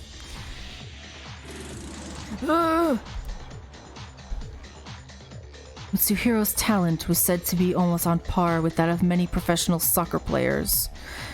It makes sense for an expert like him to handle a much smaller and lighter ball with ease. No, wrong! Keep quiet, you're not the expert. Soccer balls and rubber balls, they're different. And I can't do all that with a soccer ball. Mitch, but you did that thing in Fuji TV's The Masters Challenge. You were the special guest for the game, where you had to dribble all kinds of balls and land it on the target. Didn't you have no problems with the rubber ball there? You did it with a frickin' pea. What? I saw that episode in the hospital. He easily scored a goal with a soccer ball. Then he did the same with the ping pong balls, shuttlecocks, and one of the large exercise balls, I believe. And you're saying you can't kick rubber balls? Try a better joke. That was all fake. It was scripted. How would that even be possible in real life? Do you think I'm a god or something? Ooh, big scandal alert. Mitch, are you really the culprit? Did you kill Kyoka? Yeah. Plus, wasn't he the one who said the killer would be among the girls? No, this is a trap. I know he's the culprit. He's trying to accuse me with no evidence whatsoever. Mitch, it's over. Please, just say it. I don't want to do this any longer. Say what? I didn't kill anyone. Why does it have to be me? Do you have proof? Do you have any kind of evidence that I killed her? Mitsuhiro, I doubt you would overreact like this if you aren't the culprit. And you seem able enough to perform that trick, using the rubber ball that Yuki mentioned. That was...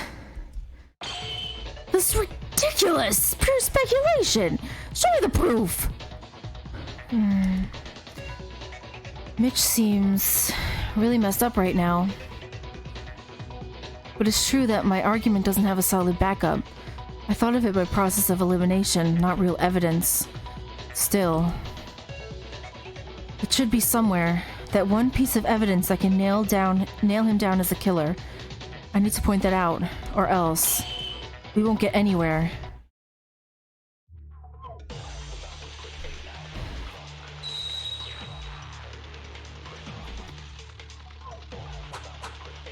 Bloodstain near the body, or Terria's account. Which one was Terria's account again? Can I look at it? Show me the evidence! I can easily prove myself not guilty, you know. There's evidence that I put the note into Kyoka's room. How will you prove that I got the tools from the antique store? Where's the evidence that I hanged Kyoka?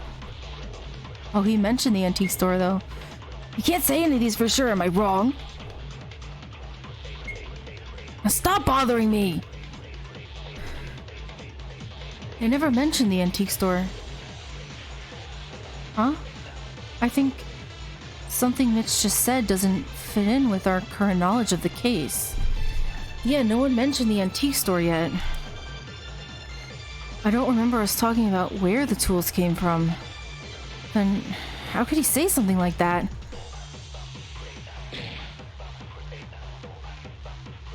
Okay, so it's this one. Show me the evidence.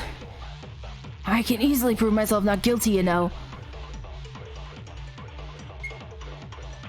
It was the evidence that I put the note in Kyoka's room.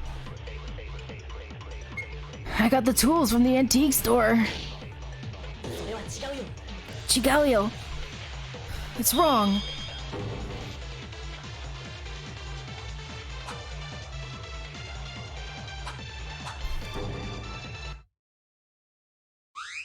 Wait, Mitch. Something's off in your statement. Huh? It's off. I don't see anything wrong with it. I know we talked about the culprit using the hook and the rubber ball earlier, but we didn't mention where they got it from. How did you know those tools are from the antique store? What? Because that's where most of the tools are? Yeah, I just thought the antique store was a good place for them to get it from. Personal opinion. That makes zero sense. You normally find hooks and rubber balls in the storage, not the antique store. Yeah, and doesn't the gym have loads of balls too? You see, you never know. Well, the storage and antique store might have those. That's why I mentioned the antique store. It looked like the place is practically everything. Mitch, we know. One of us has been keeping track of every single item in the storage and the antique store. Am I right, Teria? Yeah, Yuki. Is this why you asked me about this? Trust me, the antique store definitely had hooks and rubber balls. I know, because I spent most of my time hanging out there. Also, I'm pretty sure there weren't any hooks or rubber balls in the storage. The ones used in the murder are from the antique store. The way those items were arranged changed after the murder. Whoa, Teria, you memorized all that? Wow, what a freak.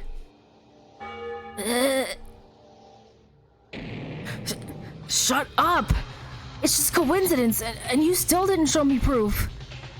Show me the evidence. Tangible evidence, not your stupid guesses. I'm not buying it. You're doing this to the wrong person. Jeez, can't you just be a man and say you did it? Hey, Mitsuhiro. Will you admit to it if we show you evidence that you're the culprit? I'm not the culprit. If there's no evidence, you can't say I did it. Give me proof. Proof. If he insists, we probably should show him.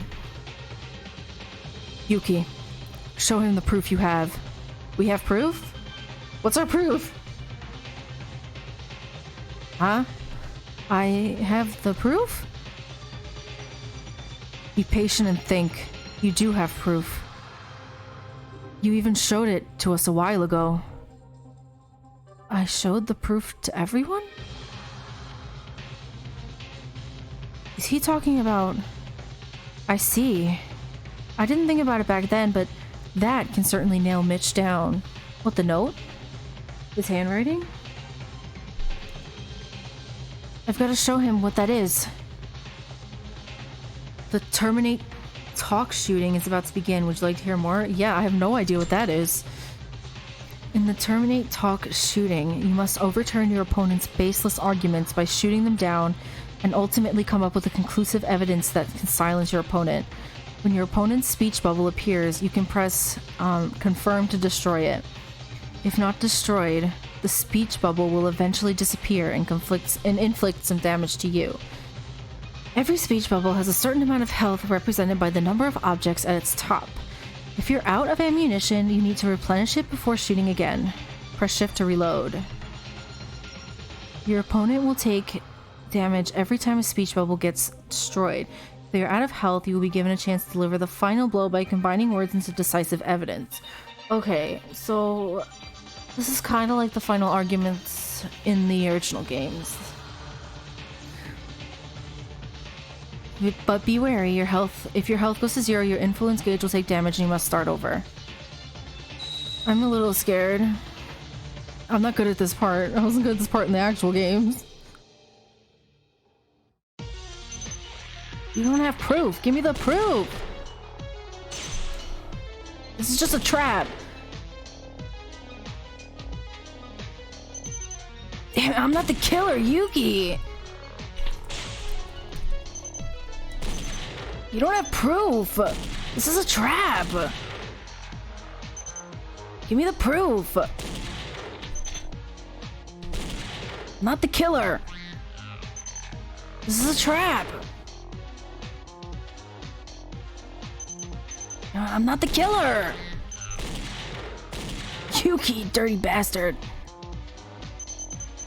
Ah! Ah, I didn't load. See, that's why I always lost in the other game. I kept forgetting to load. Whoa, whoa, whoa! What?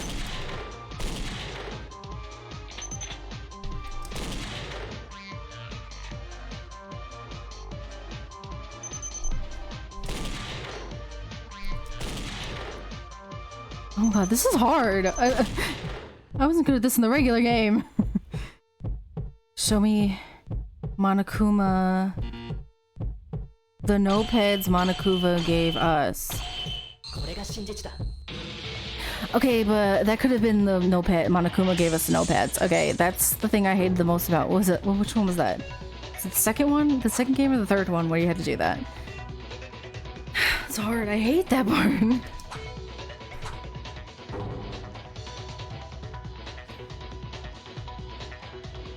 If you want it, I'll show you. Tangible evidence that you can prove you guilty. Which obviously doesn't exist, you moron. It does exist. Remember when I showed you the note to explain how the culprit called Kyoka to the laundry room? The paper used from the note was from the notepad given to us by Monokuma, which means we can see if that note was written from your notepad by checking if there are any torn pages in there. What? Well, Mitsuhiro, here's the evidence you've been asking for. Hey, this evidence? You kidding me? We got those like a week ago. Anyone could have torn a page out for who knows what. Huh. Anyone could have used it. Then, we can try matching Yuki's note with the torn section in your notepad. That way, we'll be clear on whether it was from your notepad or not. Well, but... Hey, don't you think the culprit could have used someone else's notepad? Like, how can you be so sure it was from mine? No way, idiot. The notepads were in the drawer in our rooms. How are you going to get one without the owner's permission? And if the owner somehow gave permission, even better. That would automatically mean the person who asked for permission is the culprit. Wait, that's... Mitch, just admit it. I don't want us to keep fighting each other like this.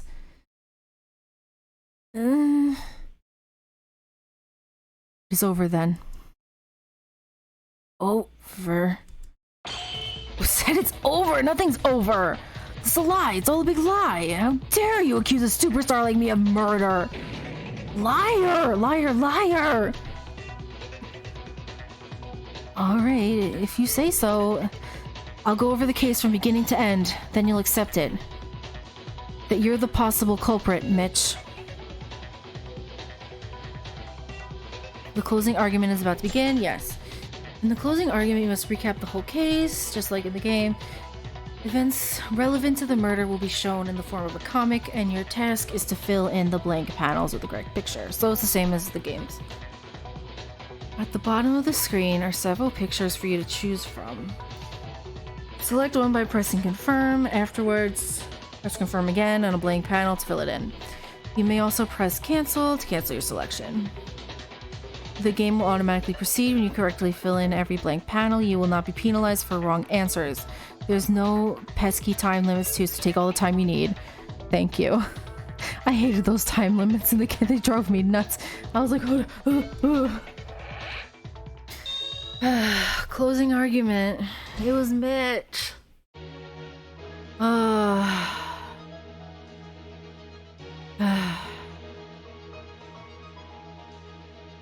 Okay. What is this? The culprit slipping the note through the gap. The culprit nervously waiting for the body to be found. I'm going to clean up everything. Uh-oh, the nameplate. This one.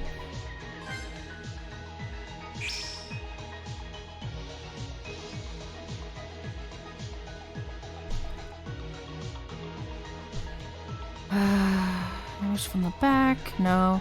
This is when he left the note under the door. Here. So he wanted to kill Tsurugi. Act 2. But then Kyoka showed up. And he's like, what?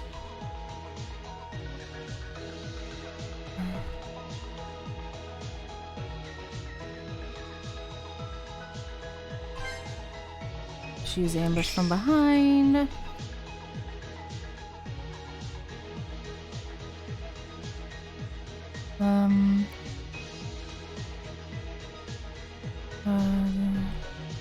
Okay, this one, you remember to clean it up.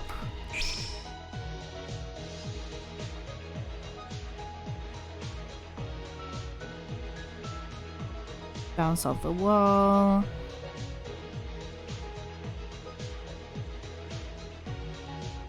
This one, he tied it around her neck. He took the thing from her hand, or at least what he could before she rigor mortis. And then he waited for the body to be found.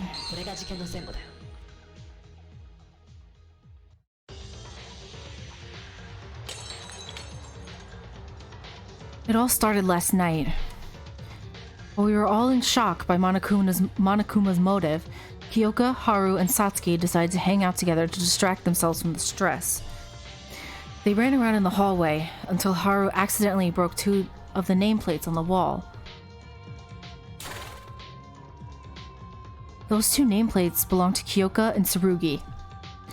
Haru was panicking over breaking school property when Monokuma showed up to give him a warning. He didn't punish Haru since it was an accident, instead ordering him to replace the broken nameplates with new ones. And here's where Haru made a crucial mistake. After a trip to the restroom, he got confused about where the 2 nameplates originally were.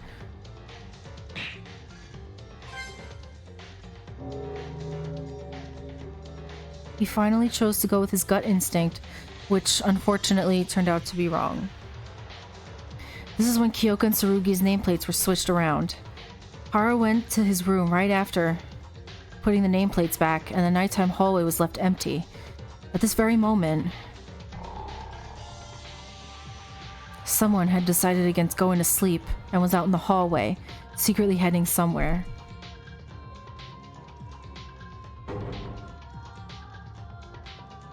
The place they were heading was Tsurugi's room. For some reason, they had chosen Tsurugi to be their target of murder. But there was something they were unaware of. Right before they came, the nameplates outside Tsurugi and Kyoka's rooms were switched by Haru, so the culprit had accidentally gone to Kyoka's room. Unaware of the error, the culprit made their first move. They put a note through the gap below the door. It asked to come to the laundry room at 6 a.m. and contained a lot of false information to make things easier for the culprit.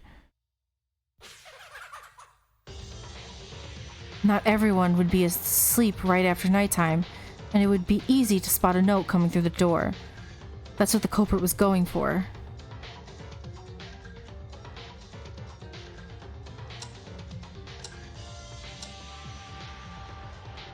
The next day, as the time approached 6 o'clock,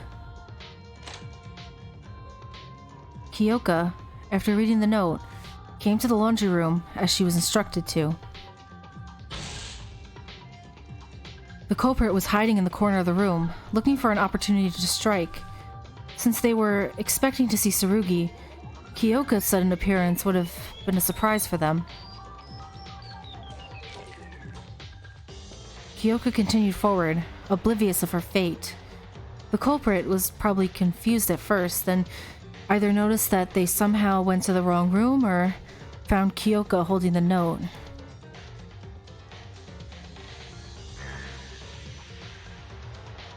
They likely had a plan in mind, and changing the target meant they had to risk ruining everything.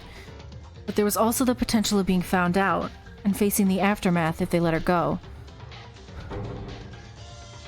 At last, the culprit decided to change their target.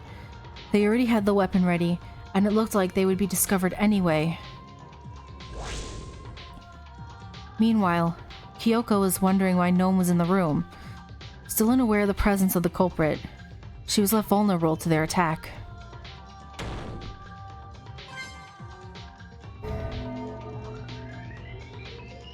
And fell victim to it.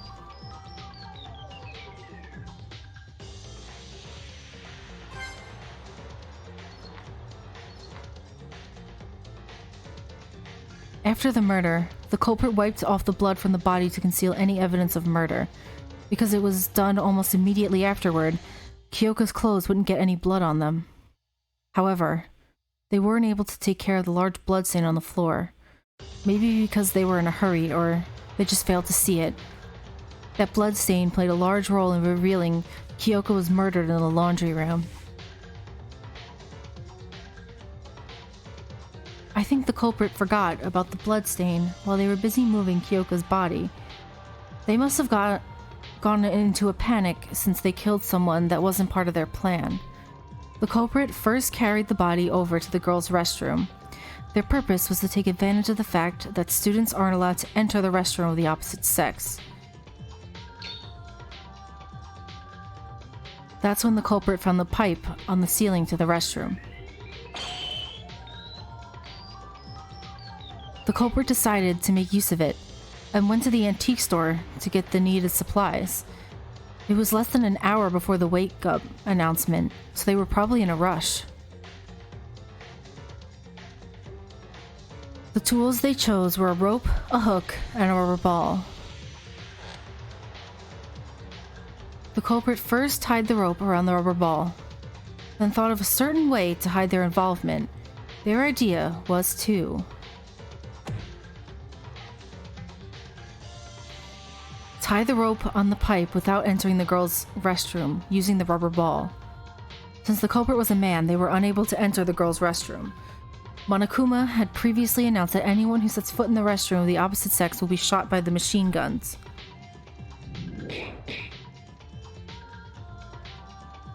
But thanks to the fact that the restroom entrance was open with a wall straight across, the culprit was able to tie the rope to the pipe using elasticity of the rubber ball.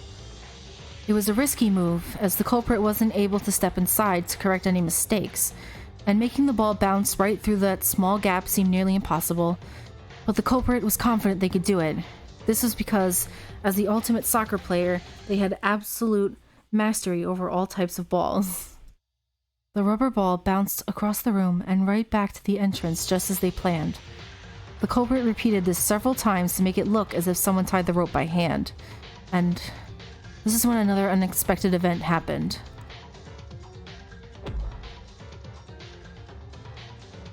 They must have failed to adjust the strength of their kicks, because the rubber ball grew weaker and weaker after each bounce until it couldn't withstand the pressure and popped. This caused the liquid inside the ball to be splattered all over the restroom, becoming a key evidence. The culprit would have wanted to go get rid of it, but They couldn't do it without getting inside the restroom. The culprit nonetheless decided to go with their plan. After all, they succeeded in tying the rope to the pipe, and the method they used was virtually unimaginable for a normal person.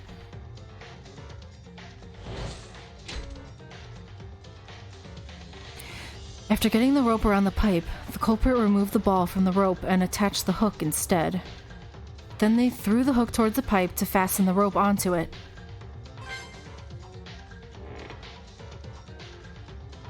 The other end of the rope that was left outside of the restroom was wrapped around Kyoka's neck. The reason for this was to make it look like Kyoka was hanged inside the restroom. The culprit was hoping to make us think that Kyoka's murderer was inside the girl's restroom and naturally was able to enter it as well. That way, men wouldn't be considered suspects in the trial.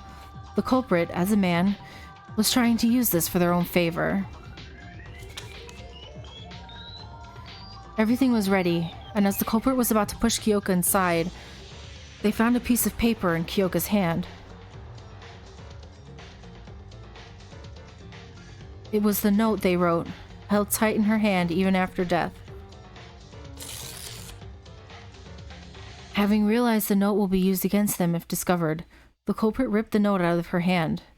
They ripped it, possibly because of rigor mortis, which made it difficult to pull it out.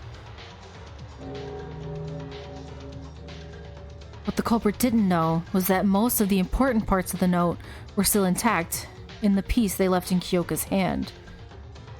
Thanks to the note, we found out she wasn't murdered in the restroom, which had led to the conclusion that the culprit can be a man as well.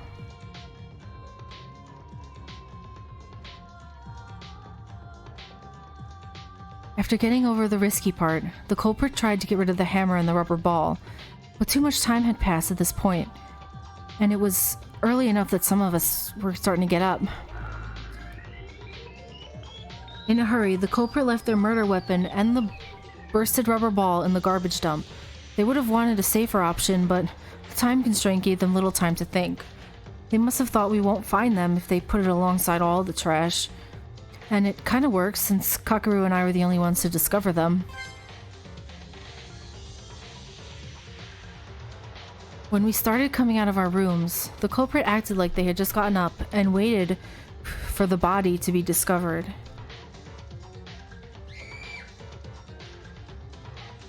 We soon noticed that Kyoko was nowhere to be seen. As we all know, we went looking around the entire building until Akane discovered the horrible state of Kyoko was in. Everyone froze in shock, and while pretending to do the same, the culprits secretly hid a smile at the outcome of their plan. The person who came up with this plan and tried to deceive us all .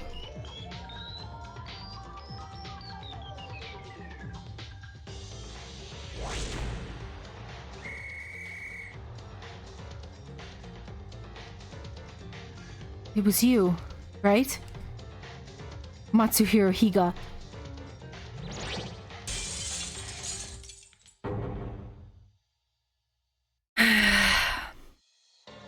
How was that, Mitch? Do you still have anything to say?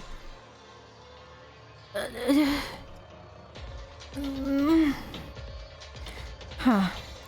He must have forgotten how to speak.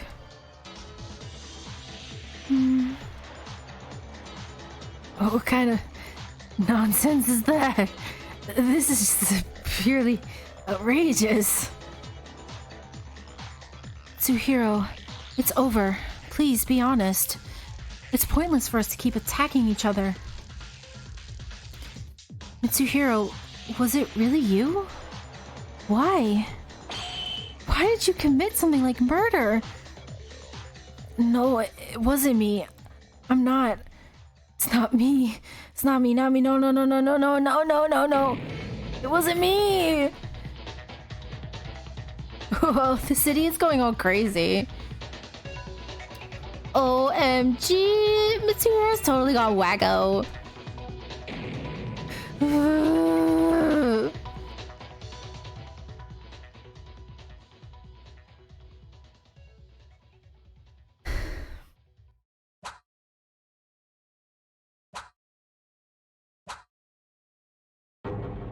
Is that good? Is that... Probably not. I failed a few things. That's okay. I got 62 mana coins. Wow. That's a lot.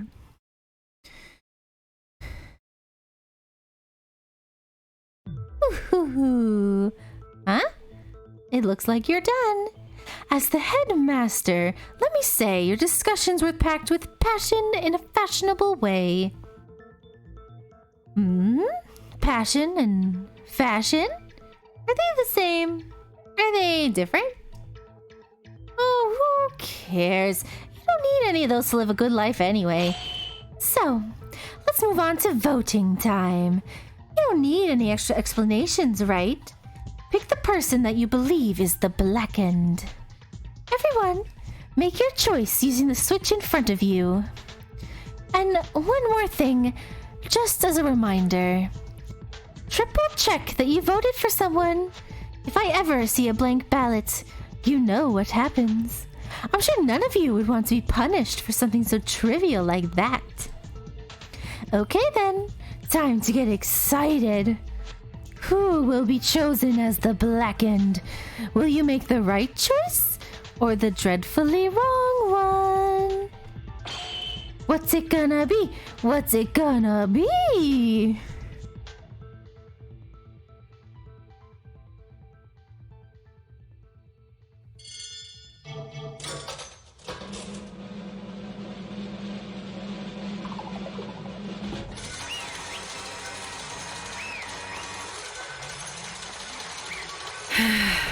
Oh, Mitch. Why, Mitch?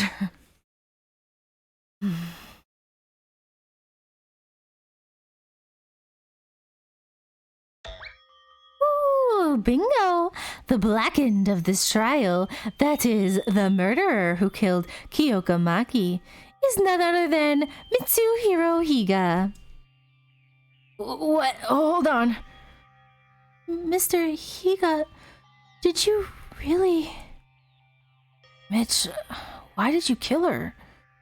Tell us. I was a big fan of yours. I like soccer too, and I admired your talent as a rising star. Why did you have to... Cut it out and say something. Fine. I killed Kyoka Maki. Are you serious? Finally. Tsuhiro, assuming everything we found out is true, you murdered Kyoka even though she wasn't your target. I'm not saying it was okay for you to set up a murder, but you could have quit and spared Kyoka when your plan went wrong. Why didn't you do that? Why were you so stubborn about killing someone? Kyoka did nothing to you. But I just had to get out of here after watching that video.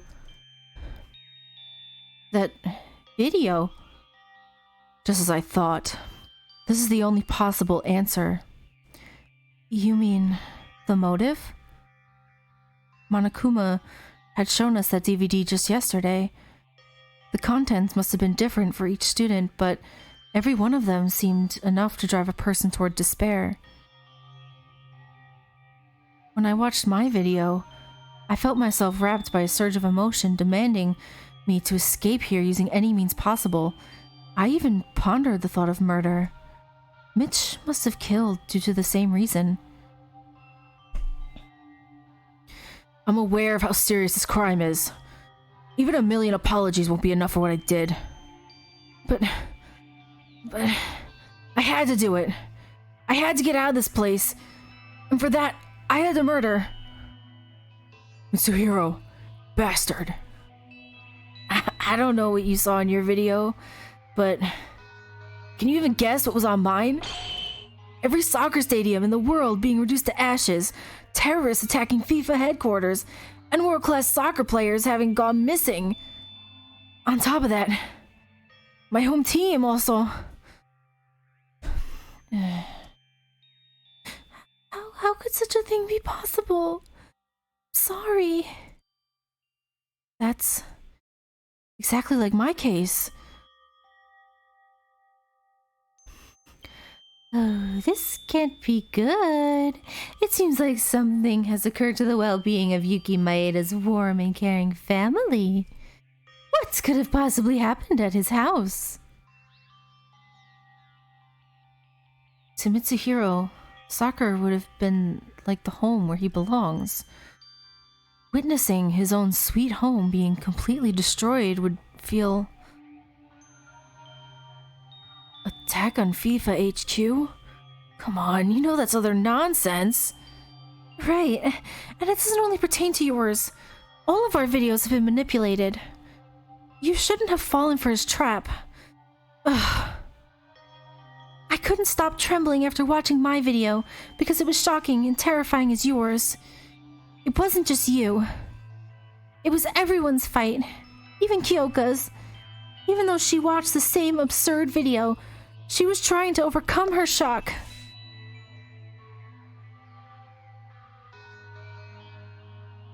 Jerk. I couldn't help it. Soccer's my everything. I even say it's more important than my life. I know murder is wrong, but I just had to see it with my own eyes. That video was real. Even if it meant killing another person. Let me ask you one thing. Suppose that your plan went without a hitch, and you got out. What if you found out that video was forged? Then what were you going to do?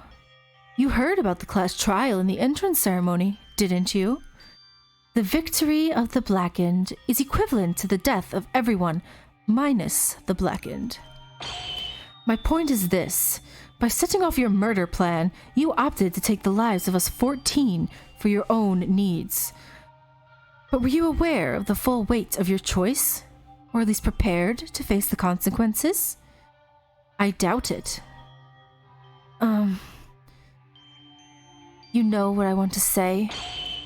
You're nothing more than an ignorant moron who wanted to get out of here using soccer as an excuse. Of course our videos were as shocking as yours. Otherwise, it won't even be a motive. If that alone was sufficient to make a person murder, all of us would have done it by now.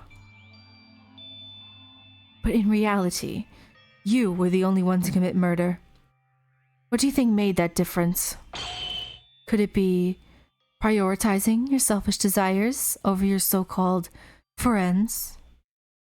Ray, stop it. Don't try to make this any more complicated. Are you telling me this idiot got shocked by the DVD, then just went on to murder someone without even being mentally prepared? No, I won't deny that, but soccer was really everything. Actually, it was pretty well planned out. He even managed to come up with a complex trick immediately after murdering Kyoka. Tsurugi, being his initial target, doesn't look like a coincidence either. You thought his talent would be an obstacle to your plan, didn't you? Ugh. Bullseye, I suppose. Right. From the beginning, Mitch was willing to murder, even without the motive. Malice beyond description. That's what took Kyoka's life. But so what? Does that even matter? Monokuma was the ultimate ringleader behind all this. Monokuma is the one who drove Mitch to that point. You know what, Mitch? Right after watching the motive, Kyoka told me, Haru, and Satsuki this. Murder, motives, anxiety. Just push them to the side and have fun. That way we can all chill out and strengthen our bond. Kyoka probably got the same amount of shock as you, but she was trying to overcome the situation by getting everyone together. If she had a chance to talk with you yesterday, things could have been different. Why, isn't it so frightening? Who would have guessed that the world-class celebrity is nothing more than a bad-tempered coward? This is why you should never judge a book by its cover. No one would have ever thought the Michiko would murder. What? What are you talking about? It's your fault. This entire situation, Mitch's murder, it's all your fault.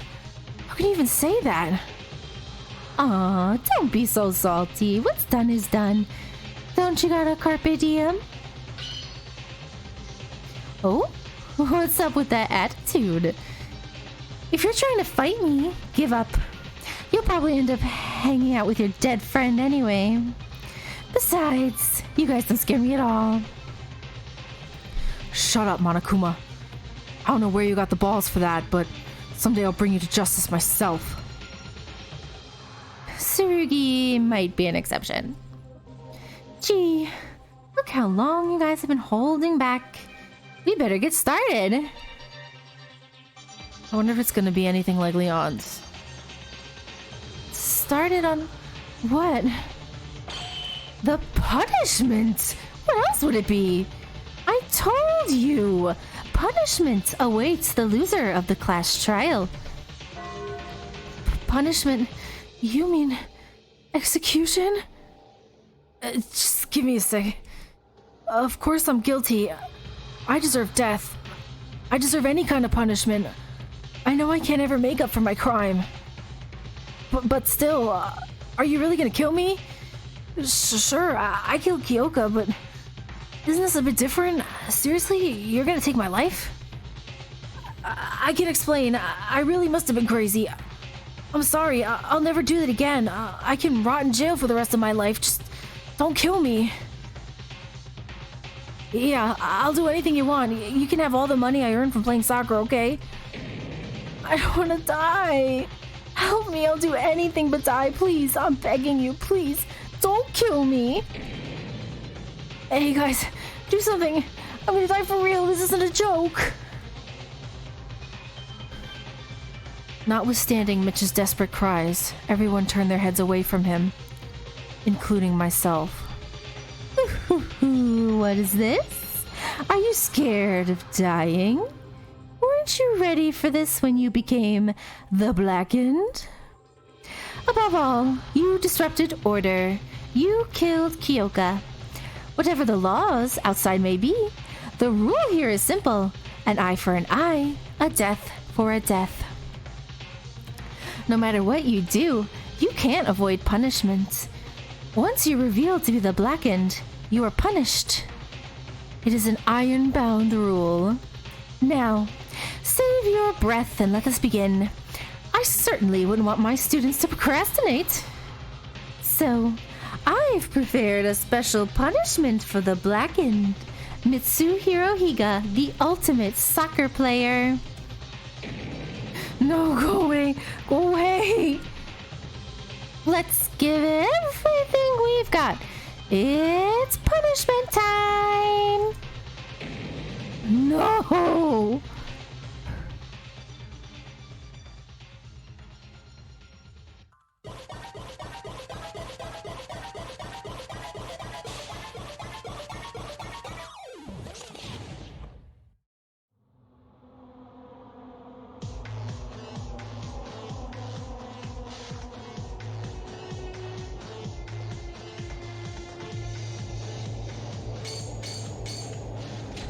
Oh, you drag him by the neck like the other.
Whoa.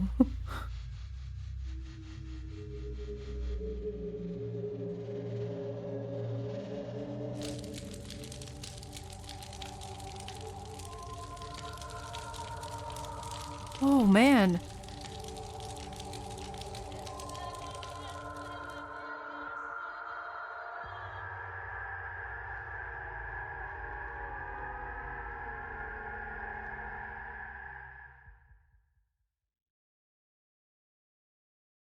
Whoa.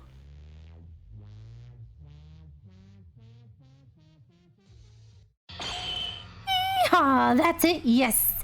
This thrill, this excitement. You can only feel that it's at punishment time. Mitch is dead. It happened in an instant.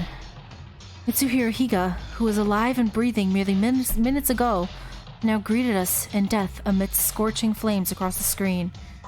Despair. That was exactly what came up in our minds. Mitsuhiro committed murder. Of course he was unforgivable. But this is too harsh. We have to keep doing this? I can't. Anyone, please get me out of here. Ooh, if you don't want this, don't kill.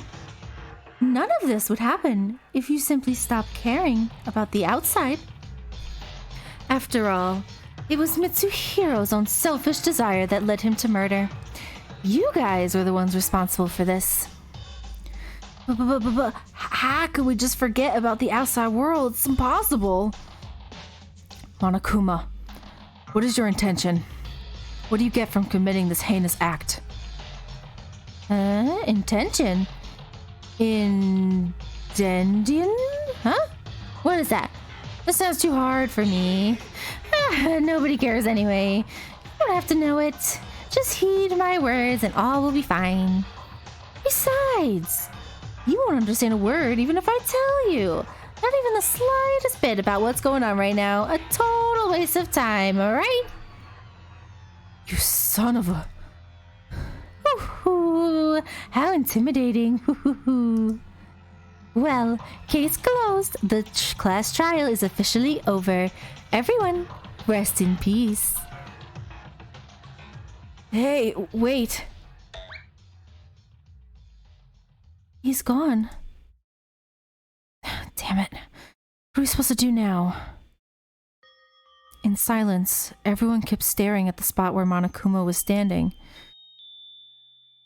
Although the class trial was over, none of us looked eager to leave the classroom, but the courtroom. After losing 2 friends in a single day, and realizing escape is still far out of our reach, we couldn't help but freeze in despair. Everyone, we need to stay calm. If we lose hope here, we won't be able to accomplish anything. But my legs ain't moving after watching that execution. How are you supposed to stay calm when our friend has met such a horrible end? Friend? Who is this friend you're talking about? What? Huh? Who else besides Mitsuhiro? You're calling him a friend? I don't get it. Are you calling a murderer your friend? What's wrong with you? Tsurugi. Sure, Mitsuhiro killed Kyoka and he deserved punishment, but he was still our friend for the past few days, right? Yes, he was. Now, he's only a criminal who got what he deserved for committing the worst possible crime on Earth. What's so surprising about that? You may argue that Mitsuhiro deserved the death penalty, but do you condone Monokuma's actions? Are you condoning Higa's murder? Yes, Monokuma killing him was also murder. Monokuma's a criminal worthy of death too. But letting Higa live would be just as absurd. There ought to be retribution for every murder. What the... Are you saying you're glad that Mitch died? Of course. No murderer has the right to live, regardless of how many they've killed. Whoa. Tsurugi, I wasn't expecting this from you. You're supposed to be my favorite, now you're acting a little bit... delusional? I don't know. You know what? Just stick with Mikako, best girl. What? Sure. Tsurugi has said he despises criminals more than anything else, and that his dream is to end all crime in the world. But still, saying he's glad for someone's death, even if that someone was a murderer, it's insane! Would you also say killing a murderer is acceptable? No way. If you kill a criminal, then you'd be a criminal too. However, wasn't Monokuma already a criminal to start with? When did I say I'll excuse Monokuma's actions? I'm just saying Higa got the thing he deserved. I loathe that bare scum more than anything, but there's one thing he said that I can agree on. An eye for an eye, a death for a death. Tsurugi? You're giving off a little bit of mastermind vibes now. I don't think he is, that would be too obvious, but it's very much unexpected. I wasn't expecting it to go this way, like, because he's all about justice, I get that, and his views are starting to get distorted here in this game. I could see that. I could see him being a character that slowly descends into madness. That's what I'm expecting from Tsurugi now. That is my motto as a police officer. Lunatic. Isn't it a bit problematic for a police officer to say that? Why would it be problematic? I think the real problem is with the current legal system. I'm going to work hard to change the laws in this country. No, the entire world. I'll create a world where no one can dare commit a crime. That's why I need to get out of this place. Same goes for you all. Stop thinking about the killer and strategize on how we'll fight Monokuma. I'm not supporting Mitsuhiro, but something is definitely wrong with you. Wrong. To me, the way you're acting is wrong. Don't you realize you're already approving his actions by caring about his death? Criminal or not, somebody just died. How could you react like that when a human being was murdered right in front of you? How could I? Well, criminals don't count as human beings for me. Leader? Tsurugi, what happened to you? You weren't like this. What do you mean? I was like this the entire time. I'm just giving some advice to those of you who are being overly hysterical. Of course, I am aware that I'm ultimately the one to blame. Kyoko wouldn't have died if I had been more alert. Therefore, from now on, I won't ever allow another murder to happen in this school, no matter what it takes. It is my duty to protect you all, isn't it? You... Stop. Best girl. Mikako. Whoops. I dropped my microphone. Sorry. She spoke?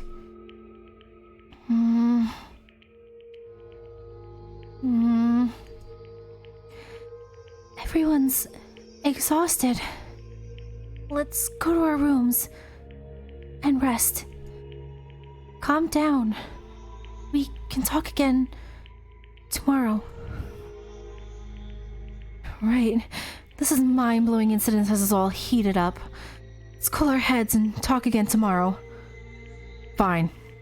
I don't think you can think logically in this condition either. And thus, our first-class trial came to a close on the worst possible note. If it wasn't for Mikako, we might have broken out into a fight. Somehow, I feel like everyone went crazy. No, I might be the one who's crazy. 2 of us died on a single day. It would be weird not to go crazy. Will we ever get out of this place? Will we ever escape this monstrous killing game? We took the elevator back to the school building and quietly dismissed ourselves. The atmosphere felt heavy, and a feeling of distrust seemed to pervade everywhere like it did on our first day.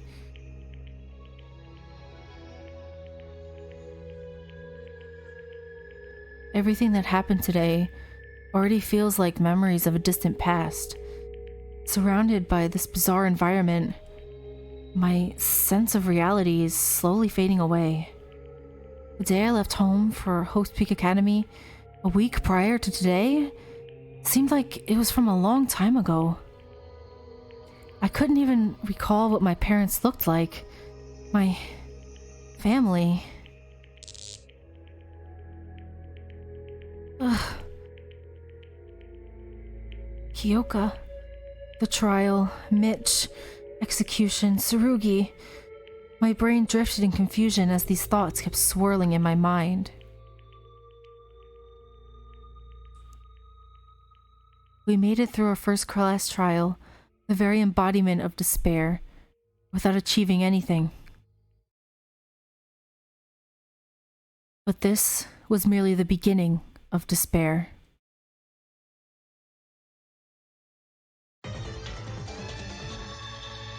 End of chapter 1, Echoing Despair. That was good.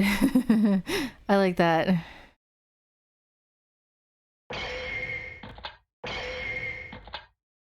Only 13 are left now.